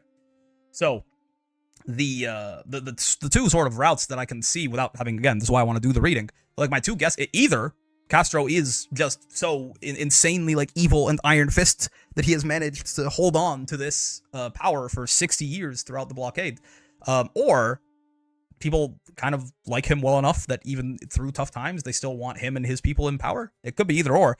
There have been some really fucked up motherfuckers that got taken out by their people though, right? Like some extremely iron-fisted people disappearing in the night, everyone dying in prison, tortured, etc. that like still got popular revolted. So at least makes me think that that first answer seems a little less likely, that he is just so unabashedly draconian that people are scared to revolt even after 60 years of famine. But the degree to which he won this trust results precisely from having interpreted the full meaning of the people's desires and aspirations, and from the sincere struggle to fulfill the promises he made. Certainly Che Guevara here, which to be fair, died in 67, right? So yeah, if there was some deterioration of the ideals later, you know, Che wouldn't have seen him. But if the French could revolt, anybody can revolt with enough dedication and anger. The French love revolting, I'm not gonna lie to you. But I mean, obviously Che Guevara here is clearly saying, coming at it from the point of view of, he seems a pretty big fan of Castro, right? In terms of him being like a man of the people, hero of the people kind of guy, right? At least in terms of this one reading to him. He won his trust precisely from having interpreted the full meaning of the people's desires and aspirations, and from the sincere struggle to fulfill the promises he made. Sure. Participation of the masses. The mass participated in the agrarian reform and in the difficult task of administering state enterprises. The agrarian reform, this is the nationalization of the agricultural properties that were owned by a lot of these external companies, countries as well, including the US, right?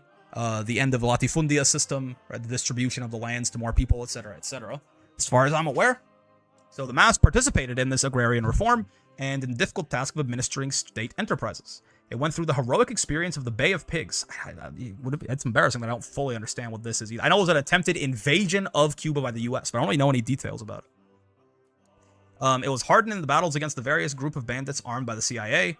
I mean, again, we do know the CIA has funneled, at this point, hundreds of millions of dollars into destabilizing the Cuban government, which is another thing where it's like, you know, I will say, if this Cuban government is truly as evil as a lot of people saying it is, the CIA is really making, like, America in general is making it, they're giving the government a lot of plausible deniability. It's like, even what revolts do pop up, it's like, when I know that you in your own laws publicly, you are funding like any fucking dissidents you can find to the tune of $40 million a year for the past like 40 years, it does kind of make me wonder. It's like, okay, well, you know, are these grassroots movements of the people who are sick of the government, or have you found like anyone has enemies and you found the small percentage and fucking given them nukes, you know, like, or rocket launchers? The CIA and the US certainly are giving, like, inadvertently, I guess, are giving Castro and his government a lot of plausible deniability. Right? The undeniable hero of Cuba praising Castro is a good sign. Yeah, I mean, certainly this is the biggest point in his favor that I've seen so far, right? Is, to my understanding, people really fuck with this Che Guevara guy. Even the people who don't fuck with Castro fuck with the Che Guevara guy pretty hard. And if he's like, Castro's kind of cool, it's a big point of evidence in his favor, I will say. But we'll see. We'll keep reading. It was hardened in the battles against various groups of bandits armed by the CIA. It lived through one of the most important decisions of modern times during the Cuban Missile Crisis. And today it continues to work for the building of socialism. Have you looked into the evil stuff this Cuban government committed? No, and that's the plan. In the sense of, so far, Exilion, I mean, you saw in the video, all of our learning about Cuba has very much been from the US perspective of what did the US try to do to, like, completely isolate this island economically from the world, right? Now, the goal is to be like, okay, what was it actually like in Cuba? And that's why we're starting, this essay that Che Guevara wrote is a good starting point. But yeah, like, what was the system of government actually like? Besides the fact that obviously people were starving under a US imposed famine, what was people's experience like living under these governments? Were these governments good or bad? Obviously, that's a very complicated question, but what is the general vibe that I get about these? How did this system manage to survive? Because, Cuba is still, at least in name, I don't know about in practice, but they are ruled by the Communist Party, right? So it's like, how did this system manage to survive? Did it do it through, mutual aid or through an iron fist? I don't know. Right. I keep bringing up this evil point people keep making because a lot of people keep saying this shit. I will say a lot of these people do tend to be people who seem to empathize a lot with like capitalism fundamentally as a system. But while I am certainly I'm not gonna hide my bias. Obviously, I am expecting to come out of this very favorable of not perfect, but very favorable of Castro and of the socialist or communist system that's in Cuba. But I want to at least acknowledge the idea that some people think otherwise and see if I can, not necessarily, I have no interest at all. I want to be very clear. I have no interest at all in both siding this issue, right? America is the fundamental axis of evil of the past fucking 100 years. And before them, it was the Brits. So like I'm not at all trying to both sides of this shit. It's just more so that I don't want to, because I am very excited about this learning, I don't just want to get too gung-ho and like ideologically incensed, right? And just fall into a rabbit hole of not being critical enough of these historical figures, right? If anything else would make a banger YouTube title, so true, so true. Anyways, what are we doing? Viewed superficially, it might appear that those who speak of the subordination of the individual to the state are right, okay? The mass carries out with matchless enthusiasm and discipline the tasks set by the government. Whether in the field of economy, is his argument going to be that people do this because the tasks set out by the government are the things that people want, and therefore, they'll actually do them? The government is not working in opposition to the people, but with them? Maybe. Whether in the field of the economy, culture, defense, sports, etc., the initiative generally comes from Fidel or from the revolutionary leadership and is explained to the people who make it their own. In some cases, the party and government take a local experience and generalize it following the same procedure. Nevertheless, the state sometimes makes mistakes. When one of these mistakes occurs, one notes a decline in collective enthusiasm due to the effect of a quantitative diminution in each of the elements that make up the mass. Work is paralyzed until it is reduced to an insignificant level. It is time to make a correction. This is what happened in March 1962. As a result of the sectarian policy, sectarian, I've seen that word before, describes things related to a specific religious group, political party, or faction. Once again, there's really no nuance when it comes to the US. Yes. Like, whether the people they were targeting were good or evil, they just always go so overboard that it's like, what you did was fucked up. You know what I mean?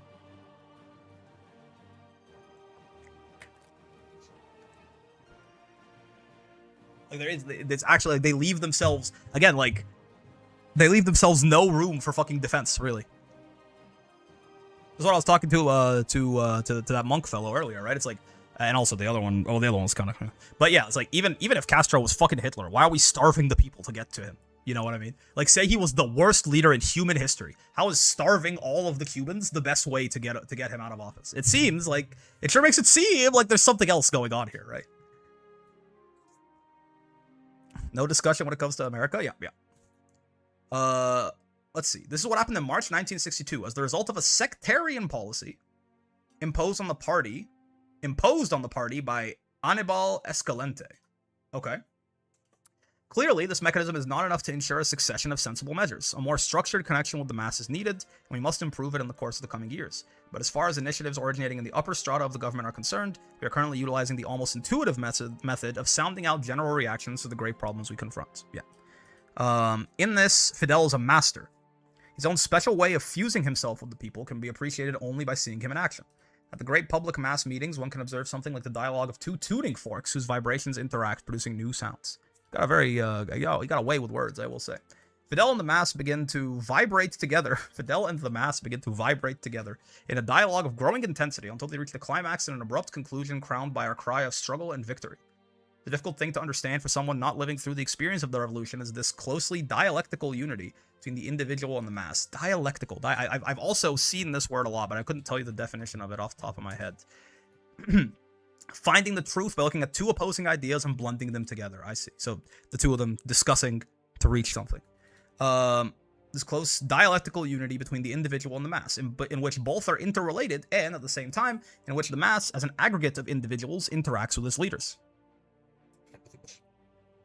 Some phenomena of this kind can be seen under capitalism, where politicians appear capable of mobilizing popular opinion. But when these are not genuine social movements, if they were, it would not be entirely correct to call them capitalist. They live only so long as the individual who inspires them, or until the harshness of capitalist society puts an end to the people's illusions. Right. Oh, invisible law. Okay, we're talking about capitalism for a little bit, sure. Invisible laws of capitalism. In capitalist society, individuals are controlled by a pitiless law, usually beyond their comprehension. The alienated human specimen is tied to society as a whole by an invisible umbilical cord, the law of value. This law acts upon all aspects of one's life, shaping its course and destiny. The laws of capitalism, which are blind and invisible to ordinary people, act upon the individual without he or she being aware of it. One sees only the vastness of a seemingly infinite horizon ahead. That is how it is painted by capitalist propagandists who purport to draw a lesson from the example of Rockefeller, whether or not it is true, about the possibilities of individual success. The amount of poverty and suffering required for a Rockefeller to emerge, and the amount of depravity entailed in the accumulation of a fortune of such magnitude, are left out of the picture. Right. Yes. This is also what I was mentioning, right? Like, even if, like, you know, not even fucking, let's not even talk about billionaires. Like me, I have a pretty good life, but what has it taken for me to have the resources that I have? You know, where was it gained bloodlessly, basically, or not even bloodlessly, but just like without mountains and oceans of blood? And probably not. Or like it's the classic sort of refrain that I think at this point it's almost become cliche to the point people just ignore it and they pretend they don't really think about it. But it's like, you know, like it's the sweatshops that make my Nikes, as it were.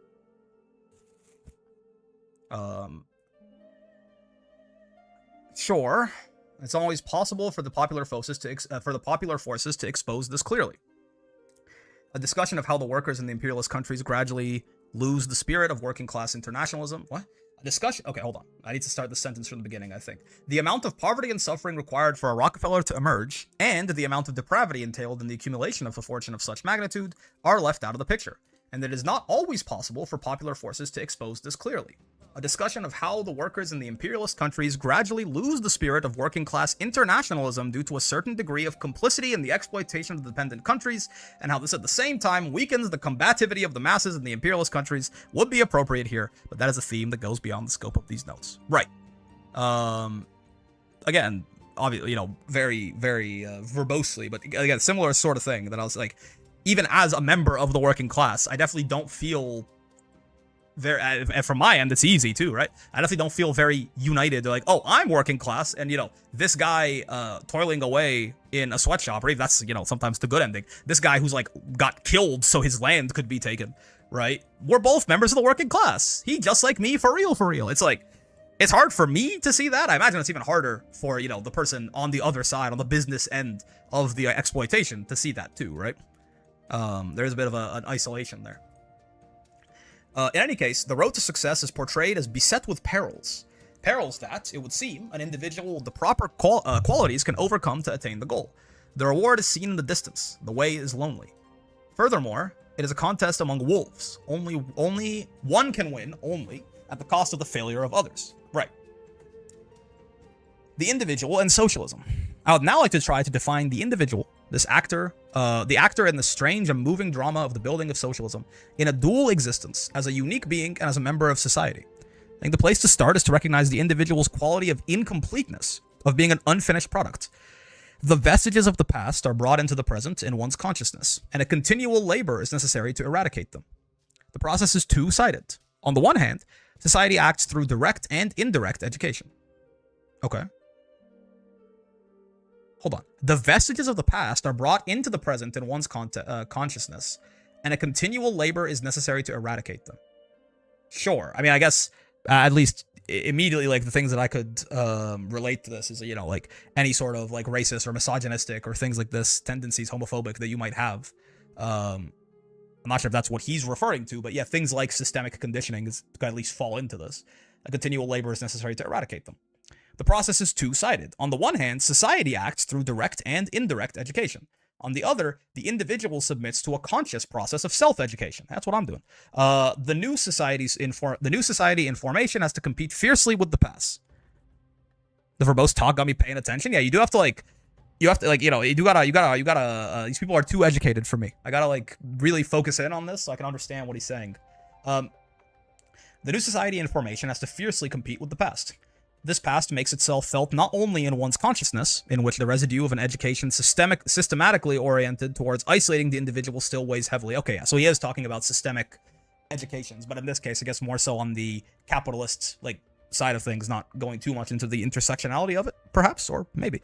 But also, the very character of this transition period in which commodity relations still persist. The commodity is the economic cell of capitalist society. So long as it exists, its effects will make themselves felt in the organization of production and, consequently, in consciousness. Interesting. Marx outlined the transition period as resulting from the explosive transformation of the capitalist system destroyed by its own contradictions.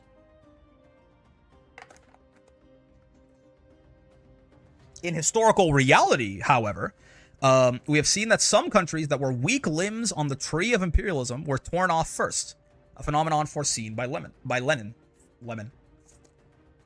In these countries, capitalism had developed sufficiently to make its effects felt by the people in one way or another. These book writers' prophets are just really smart. You know, education is sort of the prerequisite.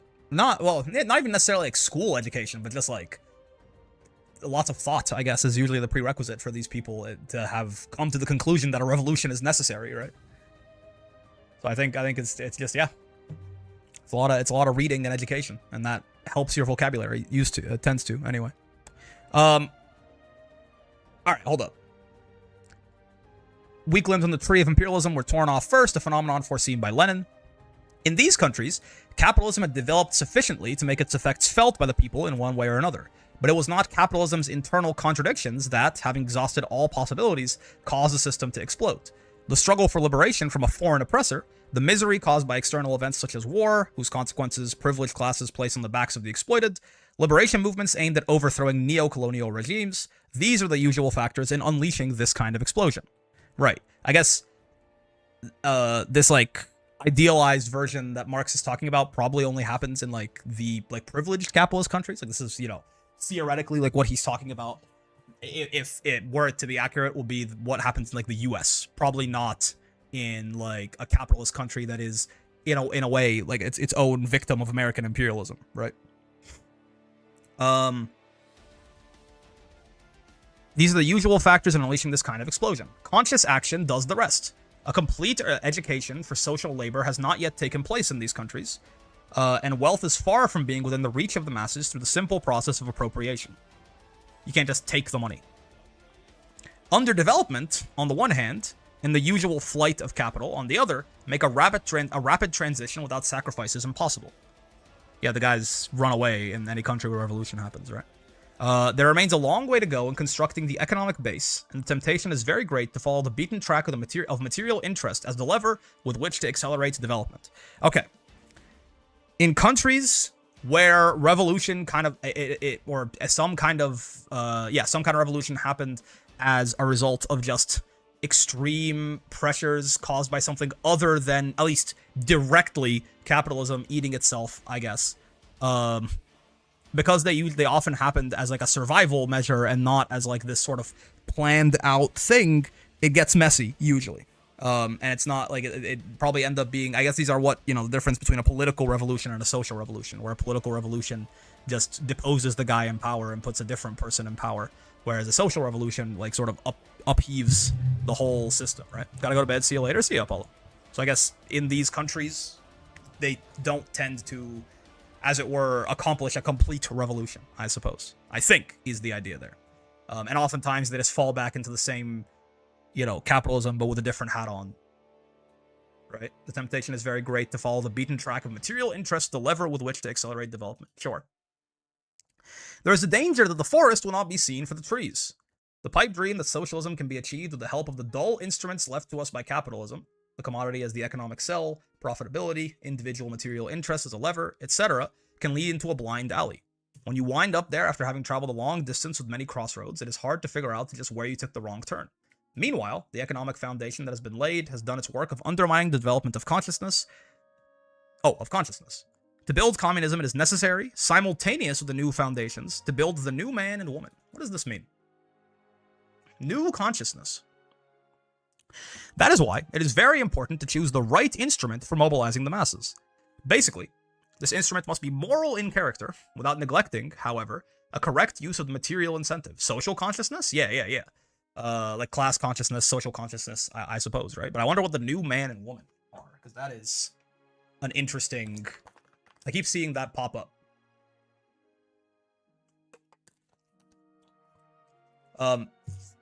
My mouth's getting dry, sorry, just taking some water. That is why it is very important to choose the right instrument for mobilizing the masses. Basically, this instrument must be moral in character, without neglecting, however, a correct use of the material incentive, especially of a social character. Interesting. The instrument for mobilizing the masses must be moral, but it must still have a correct use of the material incentive. I guess because these are people who would have, grown up under a capitalistic society, and like the profit incentive is sort of the main thing they understand, right? As I have already said, in moments of great peril, it is easy to muster a powerful response with moral incentives. Retaining their effectiveness, however, requires the development of a consciousness in which there is a new scale of values. Society as a whole must be converted into a gigantic school. I think you're right, Exilion. Yeah, so it's like, we've seen this concept come up a couple of different times now, right? Where people say that, like, basically, not to extremely oversimplify it, it's like the revolution is the easy part, quote unquote, right? Like, if you can organize everyone and, like, fucking do what you need to do and overthrow the government and do all that, cool. What then, right? People were mad, people were, incensed, people were motivated to do something, to change something. Things cannot stay this way. We have to do something. Okay, the thing has been done. Now you just have a country with no ruler, system, anything, right? You have a void. What now? Right? And if you don't plan for that part first, either you will fill the void poorly with just like another version of a fucked up system, or someone else will fill it for you, right? It happens all the time. Like the military takes over the void, and then you go from, a capitalist like oligarchy to a military dictatorship, and then you go from there. So yeah, there's some prep work that needs to be done first, I suppose. In rough outline, this phenomenon is similar to the process by which capitalist consciousness was formed in its initial period. Capitalism uses force, but it also educates people in the system. Direct propaganda is carried out by those entrusted with explaining the inevitability of class society, either through some theory of divine origin or a mechanical theory of natural law. This lulls the masses, since they see themselves as being oppressed by an evil against which it is impossible to struggle, right? There is no other option, right? This is just how things have to be. Next comes hope of improvement. And in this, capitalism differed from the earlier caste systems, which offered no way out. For some people, the principle of the caste system will remain in effect. The reward for being obedient is to be transported after death to some fabulous other world where, according to the old beliefs, good people are rewarded. For other people, there is this innovation. Class divisions are determined by fate, but individuals can rise out of their class through work, initiative, etc. This process and the myth of the self-made man has to be profoundly hypocritical. It is the self-serving demonstration that a lie is the truth. Whoa. What? All right, hold up. Obviously, he disagrees with this idea, but this process and the myth of the self-made man has to be profoundly hypocritical. It is the self-serving demonstration that a lie is the truth. I guess maybe I'm putting too much emphasis on the word has here, where it's like it being hypocritical benefits the system. I assume he's saying it's like doomed to be hypocritical, right?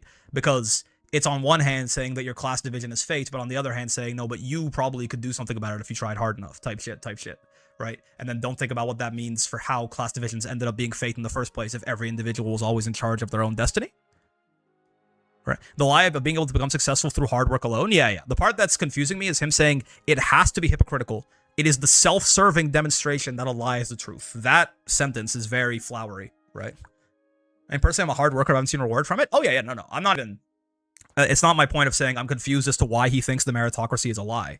I'm saying, what does that part of the sentence mean? It's like very philosophical, This myth, which we're all agreeing is a myth, has to be profoundly hypocritical. It is the self-serving demonstration that a lie is the truth. Again, my interpretation of this is that these two axioms, if they are axioms, are opposed to each other. The idea that class divisions are fate, but the individual can overcome their fate through struggle. If that is true, then class divisions aren't fate because your class division was created by a line of individuals.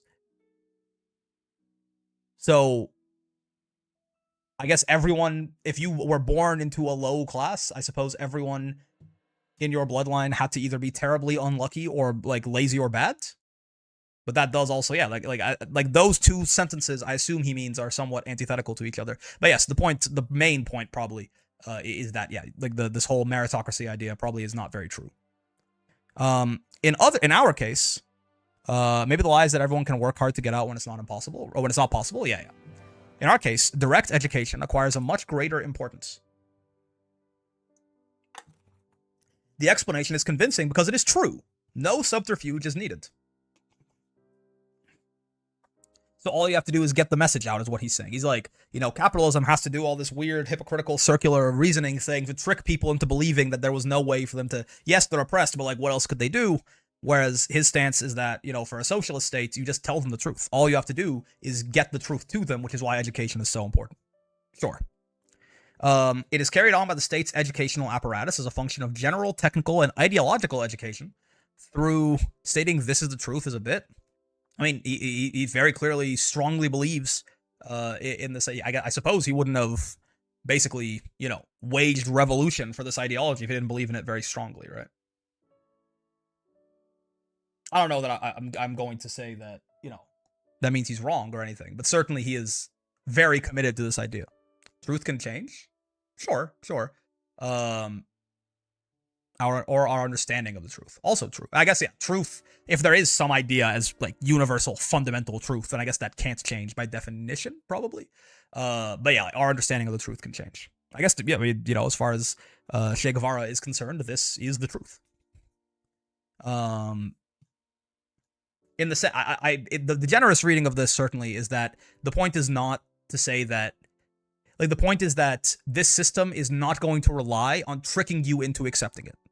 Would be the sort of generous reading of it, right? It is offering you something good because it actually wants to give you that good thing. Unlike, this would be, in contrast to the example he just gave of capitalism basically putting these two contradicting things in front of you and just leaving you to figure it out and hoping it leads you to the conclusion that, I guess, things are fine. I suppose. That will be the generous reading, anyway. The explanation is convincing because it's true. No subterfuge is needed. It is carried on by the state's educational apparatus as a function of general, technical, and ideological education through such agencies as the Ministry of Education and the party's informational apparatus. Education takes hold among the masses, and the foreseen new attitude tends to become a habit. The masses continue to make it their own, and to influence those who have not yet educated themselves. So the indirect form of educating the masses, as powerful as the other structured one. Right.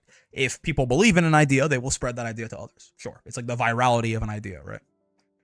At a certain point, if the state educates, I suppose, or convinces enough people that this is a good idea, their work almost becomes self-perpetuating, right? Where people will convince that idea. It happened with capitalism too, right? Like at this point, whether propaganda or otherwise, most people believe so firmly in the system that they will perpetuate its ideals themselves without any further direct intervention needed necessarily.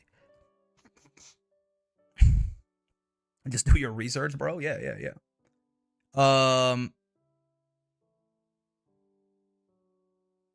Let's see. Where was I? Oh, cool. Conscious process of self-education. But the process is a conscious one. Individuals continually feel the impact of the new social power and perceive that they do not entirely measure up to its standards.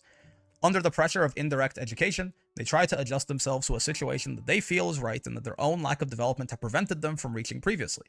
They educate themselves. Sure. In this period, this is kind of me, right? Individuals continue to feel the impact of the new social power. Well, I guess maybe not that part, because I don't think there is a new social power yet. But under the pressure of indirect education, they try to adjust themselves to a situation they feel is right, that their own lack of development have prevented them from reaching previously. They educate themselves. In this period of the building of socialism, we can see the new man and woman being born. The image is not yet completely finished. It never will be, since the process goes forward hand in hand with the development of new economic forms. Aside from those whose lack of education makes them take the solitary roads towards satisfying their own personal ambitions, there are those, even within this new panorama of a unified march forward, who have a tendency to walk separately from the masses accompanying them. What is important, however, is that each day individuals are acquiring ever more consciousness of the need for their incorporation into society, and at the same time of their importance as the motor of that society. Right. Sure. I suppose, yeah. This idea only works if people do view themselves as part of a community, right? Because, yeah, otherwise, I think you do just end up with, wait, so I work and I don't get anything directly out of it? Why the fuck would I do that? And it's like, well, because I assume, anyway, the idea is that, well, you're working, you're not getting nothing out of it. It's because you're working because that guy's working for you, and that guy's working for you, and, you know, also that he's working for that guy too, and it's all like a web. But if you don't view yourself as part of a community and you just feel as if, you know, it's the checks and balances of the individual that matter, then this is not going to work for you really well, right?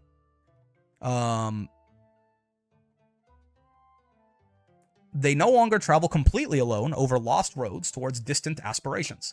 They follow their vanguard, consisting of the party, the advanced workers, the advanced individuals who walk in unity with the masses and in close communion with them. The vanguard has its eyes fixed on the future and its rewards, but this is not a vision of a reward for the individual. The prize is the new society in which individuals will have different characteristics, the society of communist human beings. So this is, again, the difference between socialism and communism, as far as I can tell, is not entirely agreed upon, but I have heard that there is this camp that views socialism as almost a middle step between capitalism and communism. I'm not sure if that is like Che Guevara's ideology, but it at least seems this way, right? The road is long and full of difficulties. At times we lose our way and must turn back. At other times we go too fast and separate ourselves from the masses. Sometimes we go too slow and feel the hot breath of those treading at our heels. In our zeal as revolutionaries, we try to move ahead as fast as possible, clearing the way. But we know we must draw our nourishment from the mass, and that it can advance more rapidly only if we inspire it by our example. Despite the importance given to moral incentives, the fact that there remains a division into two main groups, excluding, of course, the minority that for one reason or another does not participate in the building of socialism, indicates the relative lack of development of social consciousness. I assume the two main groups here being the party and the leaders and the mass, right? I believe that was the original conception of socialism. There's a lot who don't view socialism as a process, but as a state that exists. Gotcha, buttresses. Also, hello, hi. Despite the importance given to moral incentives, the fact that there remains a division into two main groups, again, the groups, I suppose, being like the revolutionaries, the leaders of the movement, and the mass, right? Excluding, of course, minority that forms, yeah, sure, indicates the relative lack of development of social consciousness. The vanguard group is ideologically more advanced than the mass. The latter understands the new values, but not sufficiently. While among the former, there has been a qualitative change that enables them to make sacrifices in their capacity as an advance guard, the latter sees only part of the picture and must be subject to incentives and pressures of a certain intensity. This is the dictatorship of the proletariat operating not only on the defeated class, but also on the individuals of the victorious class. Right. This feels like an important paragraph. This is sort of a challenge that needs to be faced, right? Is that despite, and this is kind of what I've been thinking, reading it, is like, despite this like community-based mindset and this idea that everyone is sort of participating, you do still have leaders and followers, right? And there is a difference there. And that, I suppose the issues with that, I mean, it probably could just turn into the same kind of tyranny all over again, right, is one problem. Dictatorship of the proletariat. The latter see only part of the picture and must be subject to incentives and pressures of a certain intensity. Right. Sure. This is the dictatorship of the proletariat, operating not only on the defeated class, this would be like the oligarchs and shit, I suppose, but also on the individuals of the victorious class. Yes. That's a problem. All of this means that for total success, a series of mechanisms of revolutionary institutions is needed. Along with the image of the multitudes marching toward the future comes the concept of institutionalization as a harmonious set of channels, steps, restraints, and well-oiled mechanisms which facilitate the advance. Which facilitate the natural selection of those destined to march in the vanguard. and which bestow rewards on those who fulfill their duties and punishments, and those who commit a crime against society that is being built. Interesting. All of this means that for a total success, a series of mechanisms of revolutionary institutions is needed. So this is, yeah, this like you can't, this is, I think, I don't know. This feels like it's like a, well, we still need to have a state. I think, right? Along with the image of the multitudes marching towards the future comes the concept of institutionalization. Institutions, maybe not, but as a harmonious set of channels, steps, restraints, and well-oiled mechanisms that facilitate the advance. They facilitate the selection of those destined to march in the vanguard, so something akin to elections, I suppose, is what this sounds like, right?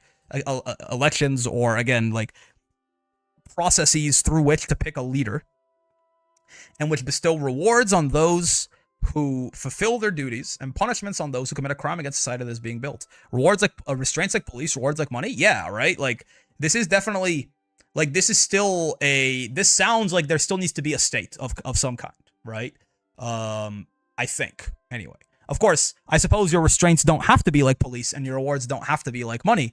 But this is interesting. I don't want to read this institutionalization of the revolution part, because it seems, I'm curious what it means. The institutionalization of the revolution has not yet been achieved. We are looking for something new that will permit a complete identification between the government. Okay, so yeah, there is a state. It's saying we need a state, right? Well, it's the essay, but he, Che Guevara, saying we need a state. Between the government and the community in its entirety, something appropriate to the special conditions of the building of socialism, while avoiding at all costs transplanting the commonplaces of bourgeois democracy, such as legislative chambers, for example, into the society in formation. Right, so this is acknowledging an open problem in the building of a socialist state, right?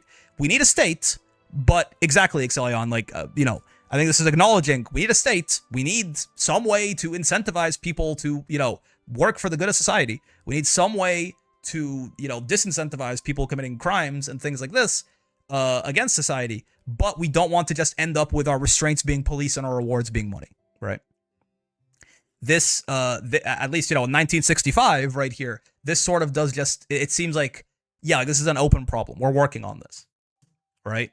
At the very least, like, even before the problem is solved, the idea that this is like, this part right here, while avoiding at all costs transplanting the commonplaces of bourgeois democracy, such as legislative chambers, for example, into the society in formation. Has he mentioned what's wrong with legislative chambers, old people making all the decisions? He has not directly mentioned what's wrong with it here.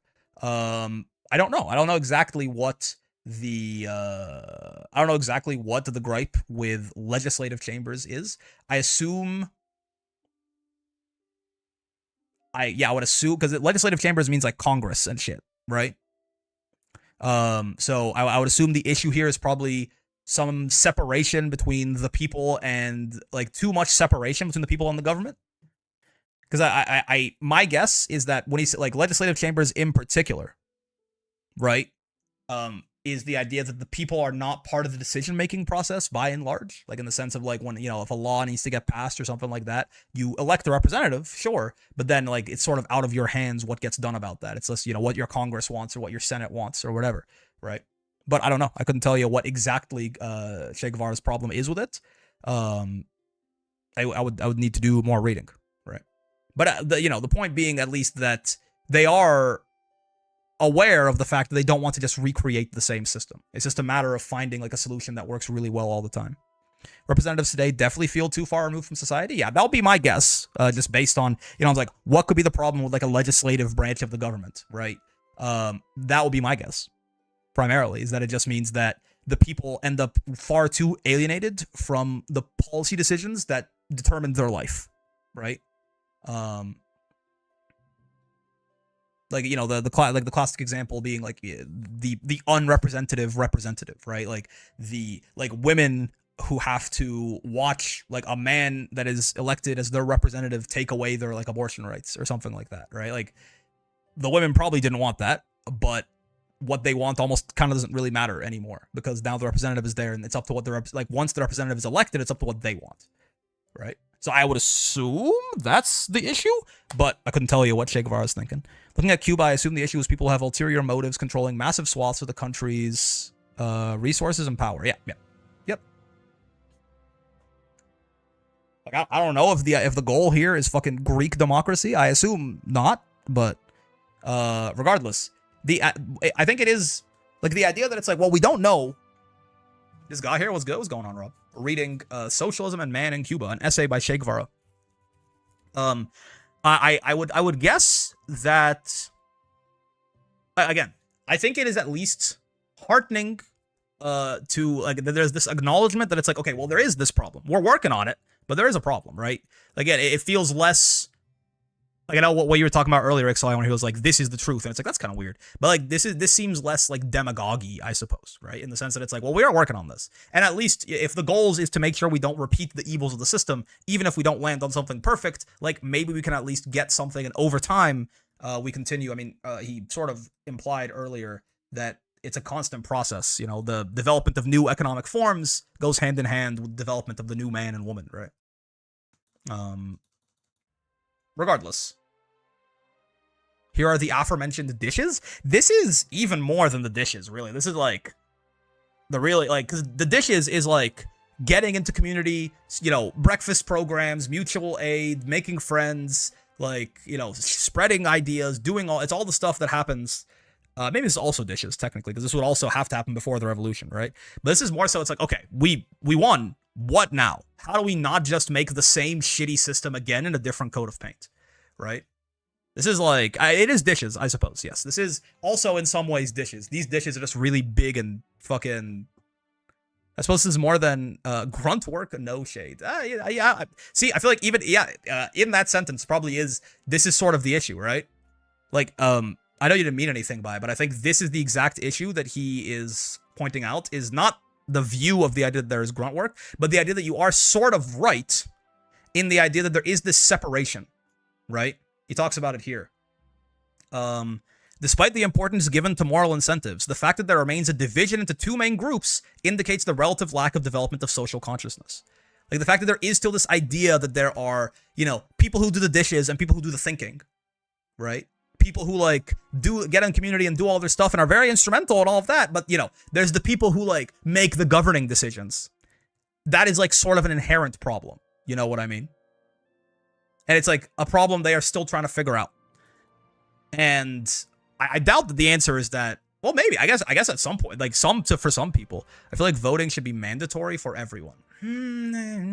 Mandatory. What happens if someone doesn't vote? Right? Like what happens if you make voting mandatory and they don't? Do you send people to, like, do you punish, do you like fine people for not voting? It's a heavy-handed solution at the very least, right? It's a heavy-handed solution. Maybe, but you need people to participate? Sure.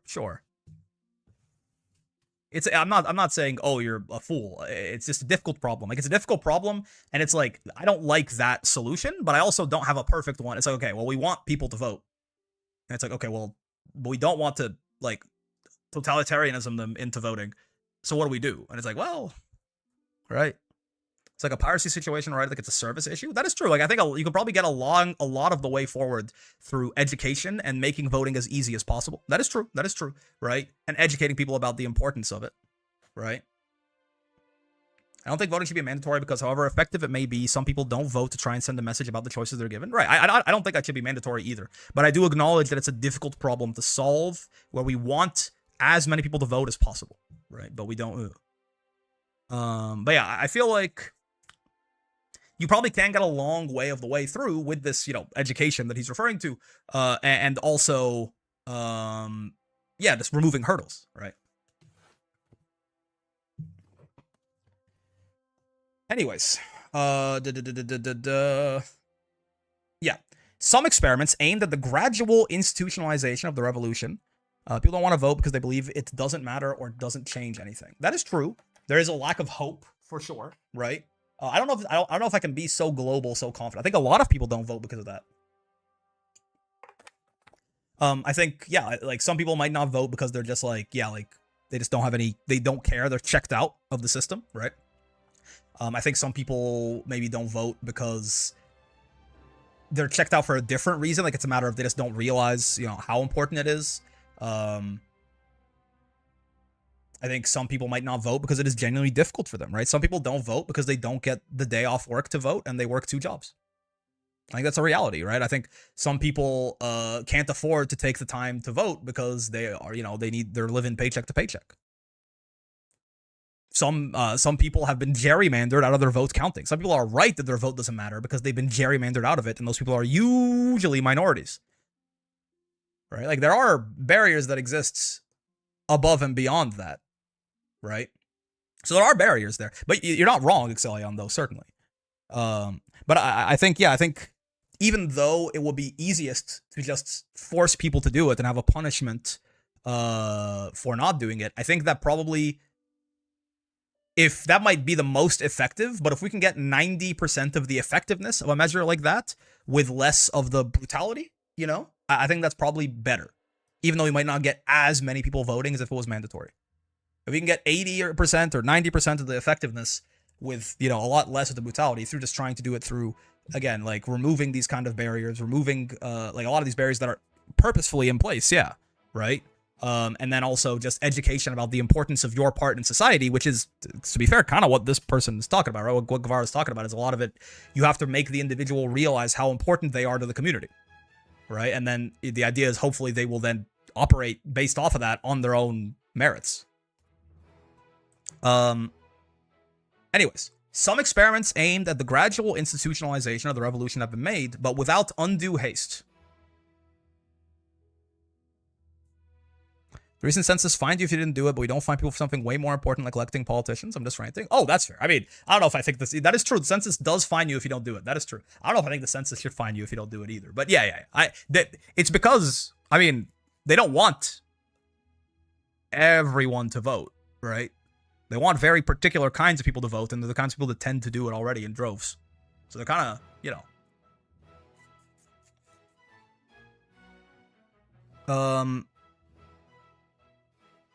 So, like, they are kind of fine, probably, with the amount of voting. Fines are also only a problem for poor people. That is true. I mean, the rich people already vote anyway, because, you know, the system, like, this whole democratic system they work with does actually work for them, right? It's like, the voting actually does, like, who wins, kind of does matter. And, I mean, if you're rich enough, you don't even have to vote at all. You have entirely other ways to cast your vote. Most people are poor. Yeah, but I don't think we should be punishing them for that, basically. Like, I think if you want to get, you know, poor people to vote, I don't think you should do it with the stick. I think you should do it with the carrot, as it were.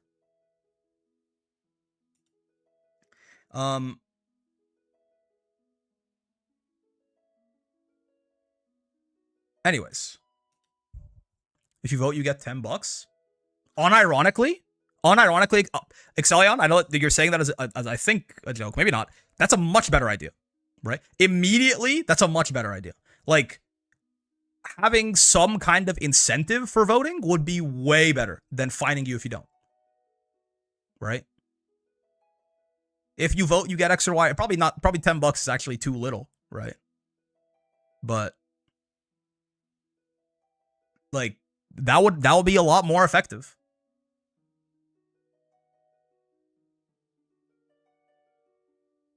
Like, make voting a stat holiday or something. The version for modern day America could be that you get a voucher for the corporate sponsors of the person you vote for. No, man. No. It's fucking Thomas Shelby holding the gun up to his head. No. Some experiments aimed at the gradual institutionalization of the revolution have been made, but without undue haste. So they were too slow?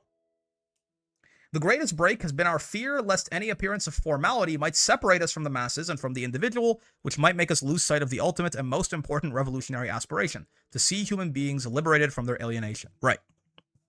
Yeah, at least then they'd be doing something good for their constituents. Yeah. Literally just make voting day a work holiday will be a massive difference in America. Right. Despite the lack of institutions, which must be overcome gradually, the masses are now making history as a conscious collective of individuals fighting for the same cause. The individual under socialism, despite apparent standardization, is more complete. Despite the lack of a perfect mechanism for it, the opportunities for self-expression and making oneself felt in the social organism are infinitely greater. it is still necessary to deepen conscious participation, individual and collective, in all the structures of management and production, and to link to this to the idea of the need for technical and ideological education. It is still, you need to deepen their conscious participation in all the structures of management and production. Right. I guess the idea behind why the individual, his ability to self-express and make himself felt in the social organism are infinitely greater is because under this system, the idea is that he is more involved in, policy decisions. He's more involved in how things get made, how, the means of production, even being part of a community, not being as isolated as you are under the capitalist system means that you can make yourself feel your presence felt in your neighborhood at the very least, right? And to link this to the idea of the need for technical and ideological education, so the individual will realize that these processes are closely interdependent and their advancement is parallel. In this way, the individual will reach total consciousness as a social being, which is equivalent to the full realization as a human creature. Once the chains of alienation are broken, this will be translated concretely into the reconquering of one's true nature through liberated labor and the expression of one's human condition through culture and art. I suppose the viewpoint here is that you have a bunch of these fucking Karama chains on you, put upon you by capitalistic society, and if you throw all your chains off, then you become, the complete human. And these chains are just, I suppose, isolation and an inability to see the fruits of your own labor and other shit like that.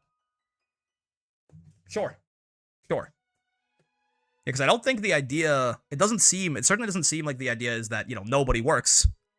Che Guevara is surprisingly romantic about this, the idea here does not seem to be that nobody works. The idea here is that people work, but they actually see direct benefit from work and they're not alienated from their labor and they are working in service of a community. And I guess the work doesn't feel, quite as soul sucking as Mr. Incredible denying insurance claims to an old lady or whatever. Ew. New status of work. Oh, well, I mean, every time I pop up with a question, he does have a whole paragraph about it, doesn't he? In order to develop a new culture, work must acquire a new status. Human beings as commodities cease to exist. Yeah, so because technically right now, as commodities, I suppose, you are a thing that can be sold for time, right? Your time can be sold for money. And your time is basically you. It's your presence, your effort, your labor. So you sell yourself and you get money. So that's why, just for, you loan yourself out to a company for 8 hours a day and they pay you in return, I suppose. This is how I should structure my thoughts and opinions, but I'll be talking about the status of Granblue and Narmaya instead. How does Narmaya feel about the new ability to combo off her overhead? Her auto combo overhead and auto combo low. Beelzebub likes it, I know that for damn sure. Human beings as commodities cease to exist, and a system is installed that establishes a quota for the fulfillment of one's social duty. Interesting. This means of production, the means of production belong to society, and the machine is merely the trench where duty is performed. A person begins to become free from thinking of the annoying fact that one needs to work to satisfy one's animal needs. Individuals start to see themselves reflected in their work and to understand their full stature as human beings through the object created, through the work accomplished. This is very interesting. The idea here is very nice. The idea here is that people would want to work, right? Because the sort I sort of could understand it in the idea of if you've ever had a job, I think generally people do want to work. Sure. Yeah. Did you establish how I'm not dying if I don't work earlier? What do you mean? How I'm not dying if I don't work? I suppose because you don't buy food and other people doing the work are how you get your food and water and shit. You're getting your food and water anyway. You're just contributing to society type shit. I think generally people do want to work. Yeah. In the sense that I think people want to put effort into things. They just want it to be things that they care about or they feel matter. Right. I don't think anyone wants to sit around for 24 hours a day just being late. If you do nothing, even, the reason that even video games, the reason that Fire Emblem I want to play on maddening is because I do want to put effort and learn something and see the results of my work, right? It's just that there are things that, this is work in a lot of ways, but I like this work. I don't really in the same way identify, I have to be paid to do my other job. So I suppose the idea is that your work would be something that you can see an impact of, Like it's not boss makes a dollar, I make a dime anymore. It's like I'm doing a thing and that is helping people around me, and therefore I feel, fulfilled by my work and I want to work. I do wonder how exceptions to this rule, like I like that idea. That feels nice, right? And also the work is not something I'm forced to do to survive anymore, right? Because again, like I am provided my basic necessities by just the society writ large. But I do wonder, the part that I'm always interested in with this is what happens to, exceptions to this rule. Like, a system is installed that establishes a quota for fulfillment of one's social duty. What if I don't? Like, I understand that, the idea here is that by and large, people are going to want to work. So maybe even, a few, like 5% of people not really pulling their weight doesn't really matter that much, I guess. What if I am just, like, I just don't want to? What then? I don't know. Like, I assume I still reap my benefits. I do see a problem where most people don't want to do the productive work. Maybe, yeah. I don't know. Let's see if he addresses it at any point. A person begins a good clubbing. I hope not. A person begins to become free from thinking of the annoying fact that one needs to work to satisfy one's animal needs. I mean, that's what we get right now, right? If you don't work, you die. You don't even get a good clubbing. You get starvation, death, homelessness, etc. So, I mean, a clubbing would be an upgrade, but I would still hope it's not a clubbing. Individuals start to see themselves reflected in their work and to understand their full stature as human beings through the object created, through the work accomplished. Work no longer entails surrendering part of one's being in the form of labor power sold, which no longer belongs to the individual. It becomes an expression of oneself, a contribution to common life in which one's reflected, fulfillment of one's social duty. I mean, I guess this is why he was talking up there about how you need, like, people first need to view themselves as actually part of a community that they care about, helping in any way, shape, or form. Because obviously, if that's not the case, then, all this is going to sound like some serious bullshit, I suppose. We are doing everything possible to give work this new status as a social duty and to link it on the one hand with the development of technology, which will create conditions for greater freedom, and on the other hand with voluntary work based on the Marxist appreciation that one truly reaches a full human condition when no longer compelled to produce by the physical necessity to sell oneself as a commodity. That line feels like it's doing a lot of heavy lifting, and it doesn't intuitively make sense to me, I will say. Of course, there are still coercive aspects to work. Okay, well, there you go. This is kind of, I'm glad it's at least somewhat being addressed. Of course, there are still coercive aspects to work, even when it's voluntary. We have not transformed all the coercion that surrounds us into conditioned reflexes of social character. I see. So his point is that, again, this is the ideally, right? If complete social consciousness was achieved, everyone would just do this of their own free will, and that would, no one would have to worry about anything. But that hasn't happened yet. So what now? In many cases, we have not transformed all the coercion that surrounds us into conditioned reflexes of social character, and in many cases, that coercion is still produced under the pressures of one's environment. Fidel calls this moral compulsion. There is still a need to undergo a complete spiritual rebirth in one's attitude to one's own work, freed from the direct pressure of the social environment, though linked to it by new habits. That will be communism. Interesting. So, again, this seems like it's a very transitionary, like, this idea is that, like, socialism is a transitionary state towards communism, right? This change in communism does not, the change in consciousness does not take place automatically, just as change in the economy does not take place automatically. The alterations are slow and not rhythmic. There are periods of acceleration, periods that are slower, and even retrogressions, right? I mean, on the one hand, like, I can see the idea that it's like work as it is right now is sort of definitionally almost everyone, as long as you are not like in a truly horrid situation or something like that, work is pretty much everyone's least favorite part of their life, right? Assuming, again, you are not actively homeless or starving or something, if you or because you're unemployed.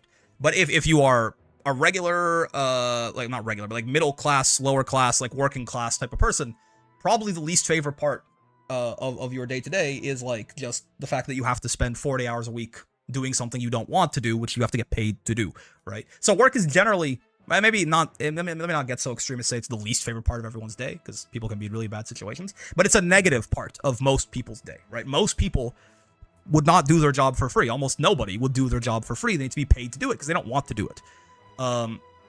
So I guess the idea here is that there needs to be some kind of, there has to be like a redefinition of your relationship with your work, because you're not being forced to do it to survive anymore. The idea here is that, well, will you do your work because to help everyone else, because everyone else is doing their work to help you. And the idea is that if you feel enough part of this like social organism, then you're going to understand. I could not do anything and reap the benefits, but like most people are going to want to do it because they feel good about helping people, I suppose. Right? It is sort of the very generous kind of idealistic reading of this. It sounds very unlikely, right? I'm not gonna lie to you, but I think a lot of that is because my entire life I've worked under a capitalist system where work is basically a thing I have to do at gunpoint. Essentially, if I don't work, I starve, my mother starves, etc. Right? I can't ever imagine doing it of my own free will, right? But it might not be. I guess the idea is not that there is something inherently despisable and despicable about work. And I don't think that's true. Again, like I can give you examples of things that are, work in a traditional sense, not in terms of the fact that they contribute to society, but in the fact that there's effort and failure and they can be frustrating sometimes, but I choose to do them in my free time because they're fun, right? So maybe there is nothing inherently wrong about about work. And maybe if, your society was structured in a different way, you could actually be convinced that, yeah, I want to do this, right? And I don't need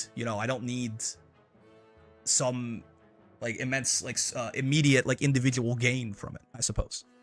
Call me crazy, this feels like trying to go back to the hunter-gatherer days where everyone did whatever throughout the day with the knowledge you were trying to help the community to survive. But back then the communities were much smaller and the work was much simpler. Yeah, I mean, it certainly sounds, I'm not going to call it straight up like, reject modernity, return to monkey, but it sounds similar to that. But Buttresses does also make a good point where hunter-gatherers, yes, they could only support small communities, but like they didn't have agriculture, right? They didn't have industrialization. Like the idea that we can support much larger communities with the same amount of effort. Like I said, if you want to compare it to hunter-gatherers, it's probably like, million X more productive or something like that. So like with the same amount of effort, you could support a much larger group of people. And you also have more people to put that effort in. There is probably a diminishing return of every extra person probably demands more. Well, it's not true. Does every marginal person need more resources than they provide? I'm not even sure if that's true. They can, certainly, but I don't know if it's like an axiom where they have to, right? But even if that was the case, the, modern machinery, technology, etc., all sort of really narrow out the slope and get it as close to one-to-one as possible to the point where we could support a lot of individuals, as many as we have today, I suppose, is the idea, right? And maybe more as technology progresses. If every office worker did some kind of community work time, you'd only ever have to do it a little bit and everyone will be taken care of. Right. And again, the fundamental sort of underlying idea here that sounded kind of silly to me, I'm not going to lie to you at first, but again, I mean, I've grown up in a capitalistic system and I've very much been exposed to it, right? But I was like, why would I ever want to work? I don't want to work. But again, I know it sounds funny, right? But like, I spent like 2 weeks reading a book and creating a presentation and doing a bunch of Foundry setup and installing a bunch of modules and doing a bunch of shit like that to set up a Pathfinder 2e Strength of Thousands campaign for my friends, right?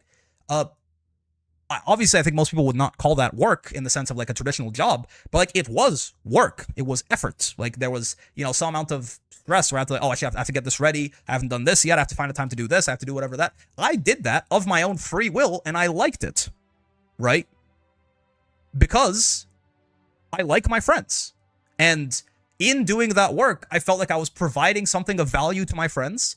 I was in a way that I enjoyed. I got to control how I did that work because, I quote unquote, I guess I owned the means of production in the sense that I was my own boss, as it were, right? I got to control how I did the work.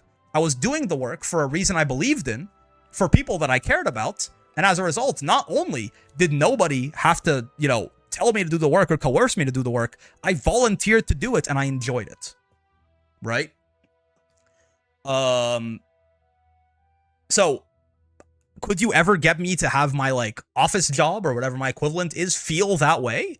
That's a wonderful feeling. And so that'd be a great idea, right? I would love for that to be the case. And I suppose I see no reason that there can't be, except the fact standing in my way currently that Work is something I have to do to survive, and something that is I'm very, again, like, alienated from, in the sense that, like, you know, when I make a Pathfinder campaign, I get to have my friends have a really good time, right?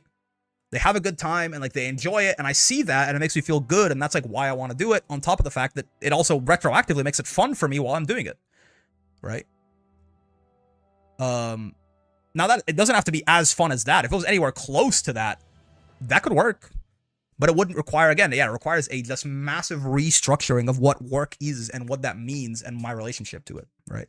If I give you a 4-hour, 4-day work week, and in exchange, everyone you know will be taken care of forever, I feel like a lot of people take that deal in modern society, at least in terms of communal work. Right? I mean, it's a lot better than the deal I have right now, at the very least. Even if, you know, that would certainly, if that is possible, that would be a dramatic, massive improvement, right? Like, I would happily work 4 hours, 4 days a week for completely free if I, you know, basically all my basic needs were taken care of, right? Rather than working 40 hours a week, like 8 hours a day, 8 hours a day, 5 days a week, not for free, getting paid for it, right? But I have to take care of my own needs. I'm saying the projections of modern production capacity suggest that is the case. I have heard this before too, right? Where, you know, one of the, like, you know, when we have some kind of technological innovation that makes it so people can be 10 times as productive, instead of, right, having everyone who was working a 40-hour work week work a 4-hour work week, what happens instead is that half the people get fired and the people who are left have to work twice as hard, right? Or I guess 5 times as hard or something like that. No, wait, I'm doing that math wrong. It's like they fire half the people, and then now those people can be as productive as 5 times as many people. And then they have to do 2 jobs. It's like 2.5 times. So they fire half the people, and the other people get like a little bit of an easier time. But then they, you know, it doesn't like work out that way. The exact math is escaping me. But the point is that, like, instead of using these increases in productivity to let people work less, they just make fewer people have access to, like, the good jobs, right? And then the people who are left just have to end up working harder or about the same amount, right? I mean, you can see it with, like, AI, what's happening right now. AI, theoretically, wow, could that be a way for just everyone to do a lot less grunt work, right? Could that be a way for software developers, for example, to have to do a lot less boilerplate coding, things like this? Obviously, it needs human overview, but, like, you get a lot of that bullshit done quickly, and then your job just becomes reviewing it temporarily, and then you add all the more advanced touches that you need to add, right? But it's, and then, you know, if you kept everyone in place, if people were doing a certain amount of work, like, almost axiomatically, if people were able to get their work done in 40 hours and you gave them something that made them even 10% more efficient, they don't have to work 40 hours a week anymore. They can provide the same level of productivity they were to you with 10% less work, right? With like 37 hours of work. That doesn't happen though, right? Whatever that, not like, instead they just hire fewer people. They go, oh, I can, because the profit incentive, like the best thing you can do is just payroll is a big expense. So if I just hire fewer people and pay for an AI instead, and, like, you know, these obviously, you know, these models are expensive if you want to license them from OpenAI or whatever the fuck, but they're not as expensive at the salaries of like 1,000 people. Then you save money that way. But what happens is that, you know, those people lost their jobs and the people left. Now there's, you know, a proportional loss of productivity. The productivity we gained from the AI was lost by having half as many people now, and now I just got to work the same amount of time. Right. So at least it makes sense to me in theory, certainly. Right, it makes sense in theory. I believe it, and I don't see a reason why it wouldn't work in practice. I mean, the theory is the practice in this case, right? Like, this is not something where the execution of it will be weird. It's like, no, it's just if the thing actually provides that sort of productivity bump, then people could just work less, and that's not what happens. So something else has to be going on. Anyways, what was I talking about? They still need to undergo complete spiritual rebirth. Yes, yeah, and one's attitude towards one's own work, right? Because you need to stop viewing work as this, like, dreadful thing that you are forced to do under capitalism, right? Freed from the direct pressure of the social environment, though linked to it by new habits, that will be communism. The change in consciousness does not take place automatically. Just as change in the economy does not take place automatically. The alterations are slow and not rhythmic. There are periods of acceleration, periods that are slower, and even retrogressions. Furthermore, we must take into account, as I pointed out before, that we are not dealing with a period of pure transition, as Marx envisaged in his critique of the Gotha program, but rather with a new, as Marx envisaged in his critique of the Gotha program, but rather with a new phase unforeseen by him, an initial period of the transition to communism or the construction of socialism. This transition is taking place in the midst of violent class struggle and with elements of capitalism within it that obscure a complete understanding of its essence, right? So it's an imperfect, it's a dirty process, right? You're doing all of this. There's not like a perfect time where it all slots in. It's a work in progress. If we add to this the scholasticism that has held back the development of Marxist philosophy and impeded a systematic treatment of that transition period, whose political economy has not yet been developed, we must agree that we are still in diapers and that it is necessary to devote ourselves to investigating all the principal characteristics of this period before elaborating an economic and political theory of greater scope. Sure, the resulting theory will, no doubt, put great stress on the two pillars of the construction of socialism, the education of the new man and woman, and the development of technology. Much remains to be done in regard to both, but delay is least excusable in regard to the concept of technology as a basic foundation, since this is not a question of going forward blindly, but of following a long stretch of road already opened up by the world's more advanced countries. This is why Fidel pounds away with such insistence on the need for technological and scientific training of our people, and especially of its vanguard. Individualism. In the field of ideas that do not lead to activities involving production, it is easier to see I've been talking for too long. The division between material and spiritual necessity. For a long time, individuals have been trying to free themselves from alienation through culture and art. While a person dies every day during the 8 or more hours in which she functions as a commodity, individuals come to life afterward in their spiritual creations. But this remedy bears the germs of the same sickness, that of a solitary being seeking harmony with the world. One defends one's individuality, which is oppressed by the environment, and reacts to aesthetic ideas as a unique being whose aspiration is to remain immaculate. It is nothing more than an attempt to escape. The law of value is no longer simply a reflection of the relations of production. The monopoly capitalists, even when employing purely empirical methods, surround that law with a complicated scaffolding that turns it into a docile servant. The law of value is a docile servant now. Okay. The superstructure imposes a kind of art in which the artist must be educated. Rebels are subdued by the machine, and only exceptional talents may create their own work. The rest become shame-faced hirelings or are crushed. Right, I guess this idea that, like, you know, to be an artist, to be a musician, to be a director, to be whatever, you have to be, like, good at it, I suppose, which is sort of a subtle, maybe not so subtle, but it is definitely, like, this belief that a lot of people hold, right? They're like, I don't know how to draw, how could I be an artist, type thing. A school of artistic experimentation is invented, which is said to be the definition of freedom. This experimentation has its limits, imperceptible until there is a clash. That is, until the real problems of the individual alienation arise. Meaningless anguish or vulgar amusement thus become convenient safety valves for human anxiety. The idea of using art as a weapon of protest is combated. Those who play by the rules of the game are showered with honors, such honors as a monkey might get for performing pirouettes. The condition is that one does not try to escape from the invisible cage. So the idea here, I suppose, is that you are not as individual and free under capitalism as it claims, right? It's not really talking so much about socialism. This is saying that, like, your individualistic expression is limited in many ways under a capitalist system. New impulse for artistic experimentation. When the revolution took power, there was an exodus of those who had been completely housebroken. The rest, whether they were revolutionaries or not, saw a new road. Artistic inquiry experienced a new impulse. The paths, however, had already been more or less laid out, and he's literally talking about Che Guevara t-shirts? Yes, man, yeah. And the escapist concept hid itself behind the word freedom. This attitude was often found even among the revolutionaries themselves, a reflection in their consciousness of bourgeois idealism. In countries that have gone through a similar process, attempts have been made to combat such tendencies with an exaggerated dogmatism. General culture became virtually taboo, and the acme of cultural aspiration was declared to be the formally exact representation of nature. The acme of cultural aspiration was declared to be the formally exact representation of nature. Ay ay ay. Yeah, that's a thick sentence, man. The acme of cultural aspiration was declared to be the formally exact representation of nature.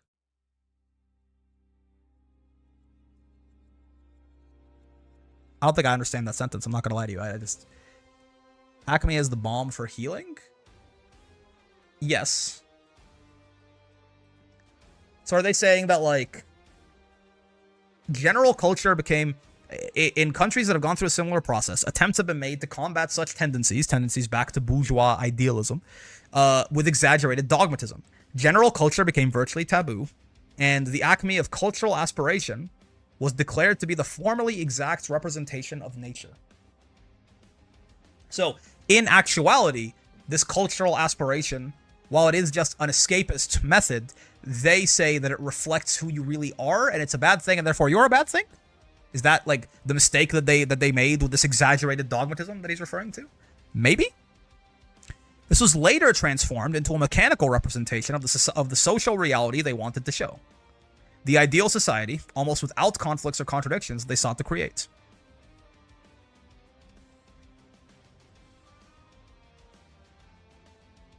Okay.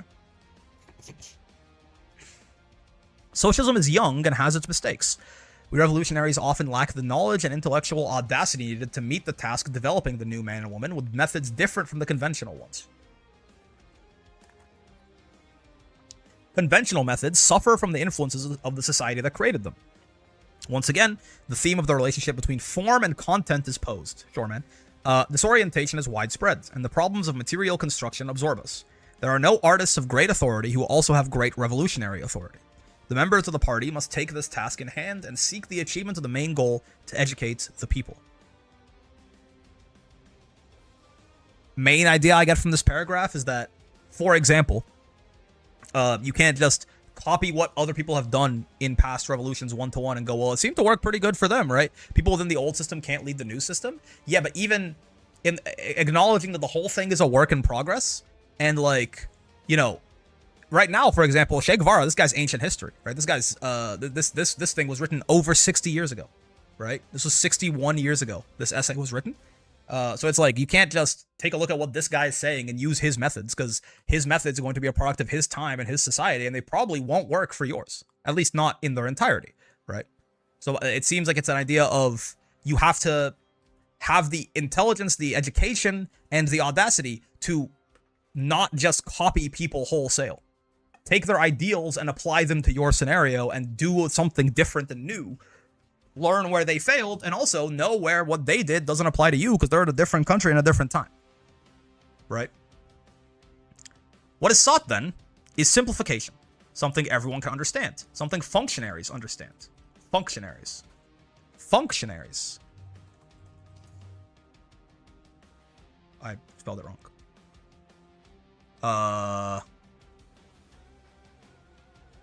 Functionaries are people who hold an official role or job in a government, political party, or large group. Ah, I see.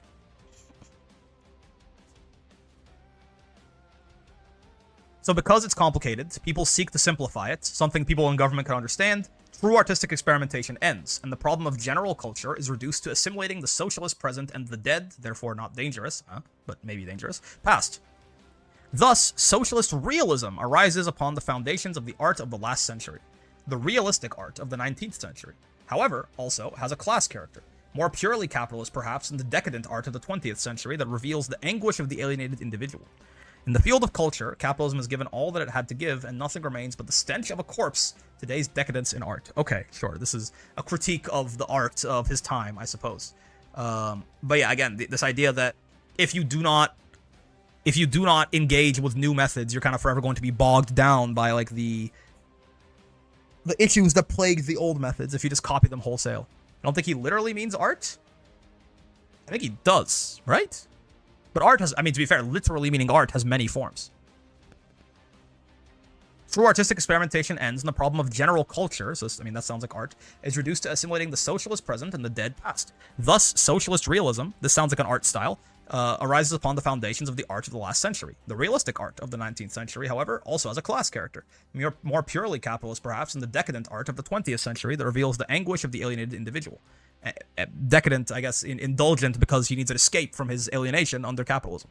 In the field of culture, capitalism has given all that it had to give, and nothing remains but the stench of a corpse. Today's decadence in art.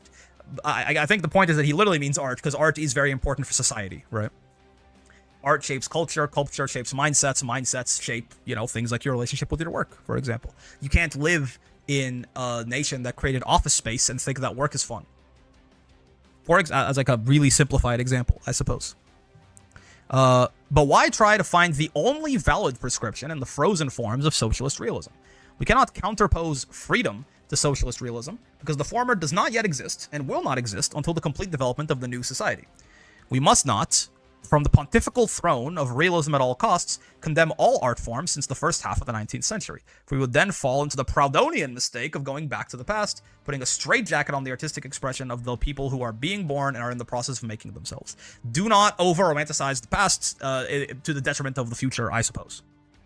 What is needed is the development of an ideological, cultural mechanism that permits both free inquiry and the uprooting of the weeds that multiply so easily in the fertilized soil of state subsidies. Hold on. And now you lost me.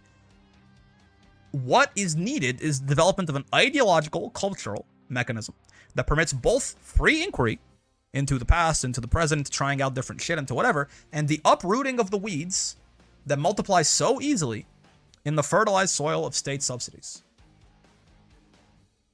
So we need to find a way to stop the exploitation of basically the state and the people helping the people by people who just want to exploit it, I suppose. I assume that's what the weeds are. Bad actors using government money? Yeah. In our country, the era of mechanical realism has not appeared. Rather, its opposite. This is because the need for creation of a new individual has not been understood. A new human being who would represent neither the ideas of the 19th century nor those of our own decadent and morbid century. What we must create is the human being of the 21st century, although this is still a subjective aspiration, not yet systematized. It's precisely one of the fundamental objectives of our study and our work. To the extent that we achieve concrete success on a theoretical plane, or vice versa, to the extent that we draw theoretical conclusions of a broad character on the basis of our concrete research, we will have made a valuable contribution to Marxism-Leninism, to the cause of humanity. This has gotten very academic and very heady, right? But again, the concept is just that we need new mindsets free from the shackles of our capitalistic systemic education, I suppose, right? The thing that I keep grounding this very, again, flighty wording in is this idea that for example, you need to have someone who thinks that I can work, not get paid for it, and I'm okay with that. You know what I mean? Like, that needs to be like a commonplace thought, which is very obviously, like, in our society right now, is preposterous. The idea of working for free is genuinely, it's used as a joke, right? Like your main societal contribution work being something you do for free is preposterous. It's ridiculous, right? So, like, there needs to be this kind of complete overhaul. Maybe not paid, but rewarded socially, personally, academically. Yeah, you still get something, but it would still take a very different relation with work and relation to your idea of even the fact that you exist as part of it. Like, there is not a lot of collectivism right now, for example, in modern capitalist society. It's not very collectivist at all, right? The idea that most people, push comes to shove, would rather not even, like, if it inconveniences them too much, they won't want to help anyone else at all, even if they could, or if there's another alternative, or if maybe someone else will do it, or if whatever, right? So it requires, like, I think the point here when he's saying, oh, the human of the 21st century, etc., everyone's out for themselves. Interesting when you look at the group collective of Asian countries. Right. So yeah, the idea here is that there's so much mindset and cultural and perspective change, and it happens on an individual level and it happens on a societal level and all of this, and that's why he calls it an aspiration, right? Like, it's something that has not been done yet, but that is the goal. The goal is to, like, because the point, is that, I suppose the point is that, you can't, if you force the individual into doing this, then you've just recreated the same system, right? Which has happened a couple of times, I'm sure. So the point is that there needs to be this, like, not only this education, but also there has to be a system where this actually happens. Like, you can't promise people that you'll be rewarded in lots of other ways and you will be taken care of as long as you contribute to the community, and then not take care of them, for example, right? It has to functionally work, and it has to ideologically work, because people need to believe it, and it also needs to not, it needs to not betray that belief. By reacting against the human being of the 19th century, we have relapsed into the decadence of the 20th century. Getting too wrapped up in the past. Let's look to the future, only keeping in mind the mistakes that the past has made, I suppose. It is not a very grave error, but we must overcome it lest we leave the door open for revisionism. The great multitudes continue to develop. The new ideas are gaining a good momentum within society. The material possibilities for the integrated development of absolutely all members of society make the task much more fruitful. The present is a time of struggle. The future is ours. Okay, sure. How much more do we have? This is, okay, not that much more. We only have 4 more paragraphs. Let me try and get through them at a decent pace here, while still trying to understand this very flowery language. To sum up, the fault of many of our artists and intellectuals lies in their original sin. They are not true revolutionaries in the ideas, I suppose, that they have not actually divorced themselves from their, like, old capitalistic conditioning, I guess. We can try to graft the elm tree so that it will bear pears, but at the same time, we must plant pear trees. Right. And to an extent, I guess, yeah, like, if you are born into this system, like, it is hard. Like, all you can do really is create the foundations for people who will be born without this conditioning and then can create, the society that you hope to create, I guess. New generations will come that will be free of original sin. Right, exactly. The probability that great artists will appear will be greater to the degree that the field of culture and the possibilities for expression are broadened. Right. Again, this is another thing where you're doing this for the future, really. Like, this idea is saying that, Che Guevara does not believe that he will ever be able to attain this society and this freedom and this ideal that he is striving towards for himself, but that perhaps, through, they can do something, they get something better than what they currently have, and more importantly, if they create a world that is, like, close enough, right? If we create a world that is close enough, then we can create people who don't have the same kind of fetters upon them, right? And then go from there. True, are we learning history to be racist more effectively? No, I don't know. That's not it. I think, unfortunately, a lot of people are plenty effective at being racist today, as is. Original sin is such a dramatic way of wording it. This is all very flowery, right? But if you just, like, deconstruct the floweriness of it and try to get, like, some kind of practical, I think there are good ideas in here, or at least interesting ideas, but it is written very haughtily, I will say, right? Now, granted, this is a translation, right? This is a translation, so there is someone, did this at some point, and maybe they made it a little haughtier than it was, but I can't speak Spanish, so. Our task is to prevent the current generation, torn asunder by its conflicts, from becoming perverted and perverting new generations. So ending the cycle, I suppose, but not, like, perverted in, like, a goon way. We must not create either docile servants of official thought or scholarship students who live at the expense of the state, practicing freedom in quotation marks. Interesting. I guess people who confuse theory for praxis, I suppose. Revolutionaries who come will sing song of the new man and woman in the true voice of the people. It's a process that takes time. In our society, the youth and the party play a big part. The former is especially important because it's the malleable clay from which the new person can be built with none of the old defects. Sure. They are not bogged down by their propaganda yet. The youth are treated in accordance with our aspirations. Their education is every day more complete, and we do not neglect their incorporation into work from the outset. That is interesting. Our scholarship students, I guess, this is another thing where, like, in my head I'm like, really? The youth are working. But again, if work is not this, like, terrible alienated thing, then, like, I suppose, like, the idea that, like, of, like, is it wrong for a child to, like, deliver newspapers to help his community, for example? I feel like most people are usually okay with that. Like, obviously there are certain kinds of work we don't want the kids involved in, but it's not, I don't think the point here is, like, harsh child labor, more so this idea of incorporating the youth into the idea that they are supporting their community just as much as their community is supporting them to build those ideas from the outset. Or, yeah, alternatively, the kids yearn for the mines, put them in there, kill them now. They might not be doing backbreaking labor, they might shadow a skilled professional. Right. Like, it's, I would hope not anyway, but surely, maybe, in practice, if that's happening, that's no good. Our scholarship students do physical work during their vacations or along with their studies. Work is a reward in some cases. Also, to be fair, I don't know what youth means. I will say, like, youth is a, like, there are many people who would argue that, like, an 18-year-old is still a youth. I think that's probably valid, right? Our scholarship students do physical work during their vacations or along with their studies. Work is a reward in some cases, a means of education in others, but it is never a punishment. Sure. A new generation is being born. The party is a vanguard organization. It is made up of the best workers who are proposed for membership by their fellow workers. It is a minority, but it has a great authority because of the quality of its cadres. Our aspiration is for the party to become a mass party, but only when the masses have reached a level of the vanguard, that is, when they are educated for communism. Our work constantly strives towards this education. The party is the living example. Its cadres must teach hard work and sacrifice. By their action, they must lead the masses to the completion of the revolutionary task, which involves years of hard struggle against the difficulties of construction, class enemies, the maladies of the past, and imperialism. Okay, so again, like where he earlier was talking about, it's kind of sucks that there's still a division here, but it sort of has to happen until, like, everyone is at the same level of social consciousness, right? This is sort of explicitly now pointing out that the idea is eventually there should not, that this is, I guess, this communism idea of no state, no nothing, etc. Identifying these vanguards needs to be defined very clearly. Right. But yeah, the point is that eventually the idea is that these vanguards cease to be, and everyone, this is, I suppose, this stateless communist society, right? But the point is that that can't happen until everyone is at the same level of, like, social consciousness, which takes a while, I suppose, and is difficult. And in the meantime, we'll do our best with, like, this separation. And this is the problem. This is the part in the middle where bad things happen, I guess, right? And again, obviously, like, no system is immune to corruption, but that part in the middle there where, there's the vanguards, and the vanguards are doing things and determining the direction of the society and things like that. Obviously, that's where problems can occur. Role of the individual.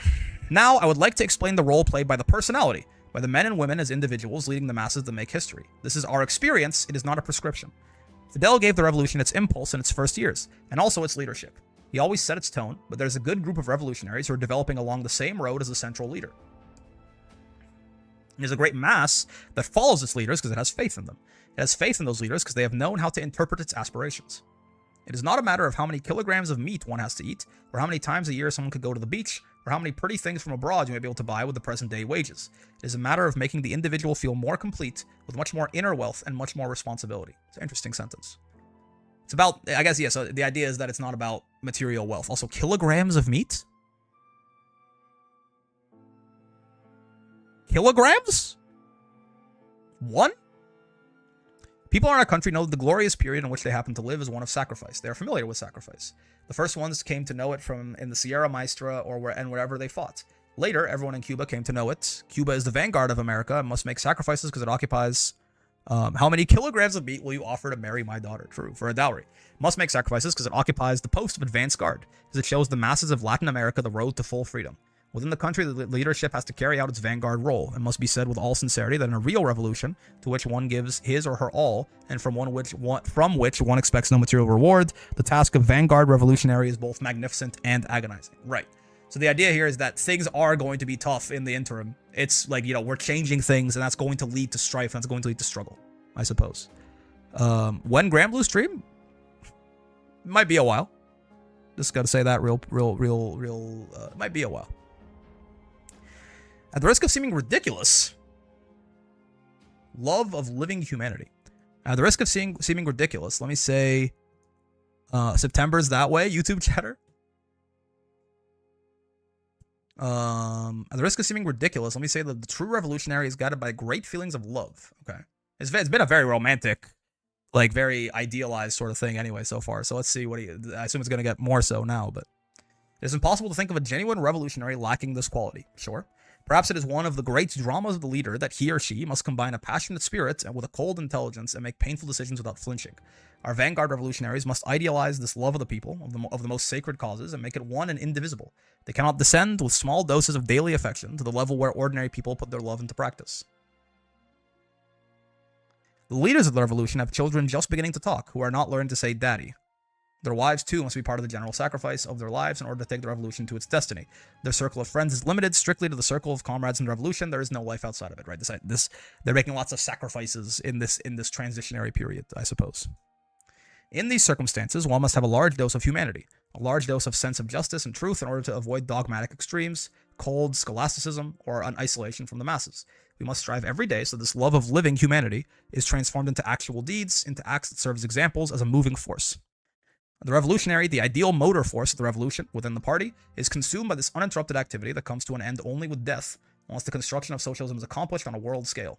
If one's revolutionary zeal is blunted, the most urgent tasks have been accomplished on a local scale, and one forgets about proletarian internationalism, the revolution one leads will cease to be a driving force and sink into a comfortable drowsiness that imperialism, our irreconcilable enemy, will utilize to gain ground.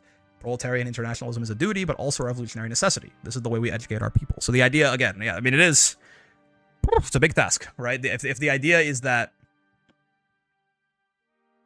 I mean, yeah, because if you have, like, when there have been examples, sounds very threatening to the establishment, right?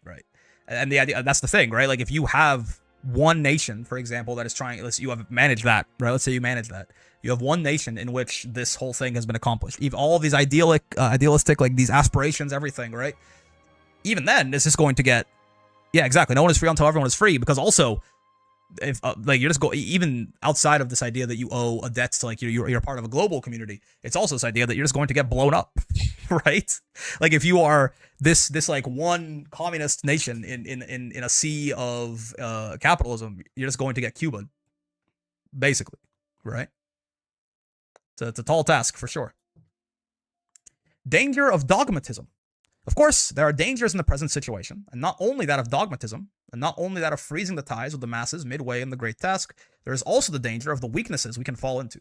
The way is open to infection by the germs of future corruption if a person thinks that dedicating his or her entire life to the revolution means that, in return, one should not be distracted by such worries as that one's child lacks certain things, that one's children's shoes are worn out, that one's family lacks some necessities. You got to balance both, right?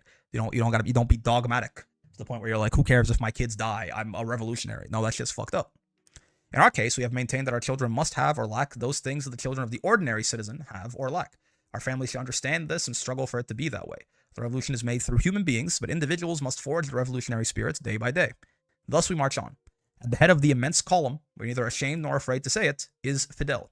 After him come the best cadres of the party, and immediately behind them, so close that we feel its tremendous force, comes the people in its entirety, a solid structure of individual beings moved toward the common goal. Men and women who have attained consciousness of what must be done, people who fight to escape from the realm of necessity and to enter that of freedom.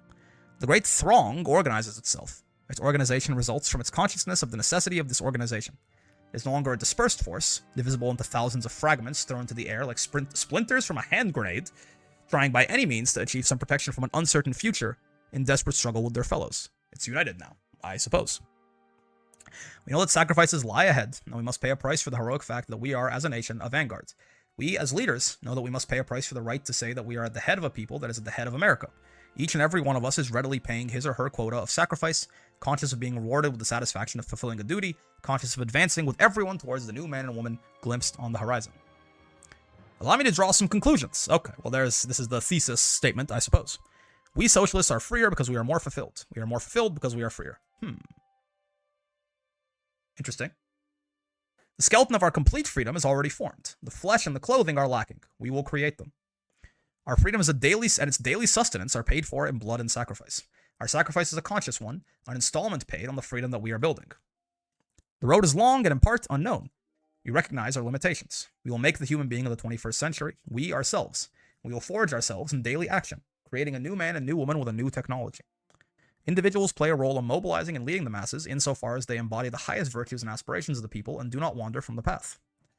Clearing the way is the vanguard group, the best among the good, the party.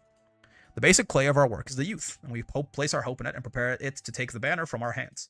If this inarticulate letter clarifies anything, it has accomplished the objective that motivated it. Except our ritual greeting, which is like a handshake or an Ave Maria Purissima. Interesting. That is very flowery, right? That is very flowery. But it is at least, it's a little illuminating, right? Honestly, pretty romantic, yes. It's a little illuminating for sure in terms of, at least, this is, again, 1965, is very early on, at least in terms of what the goals are. And while it is definitely very romantic and flowery, it does still acknowledge the idea that, like, we are trying to, like, we're doing something really big. Shit, is gonna be rough. It's not, the idea here is not that everything is immediately going to be sunshine and rainbows and roses.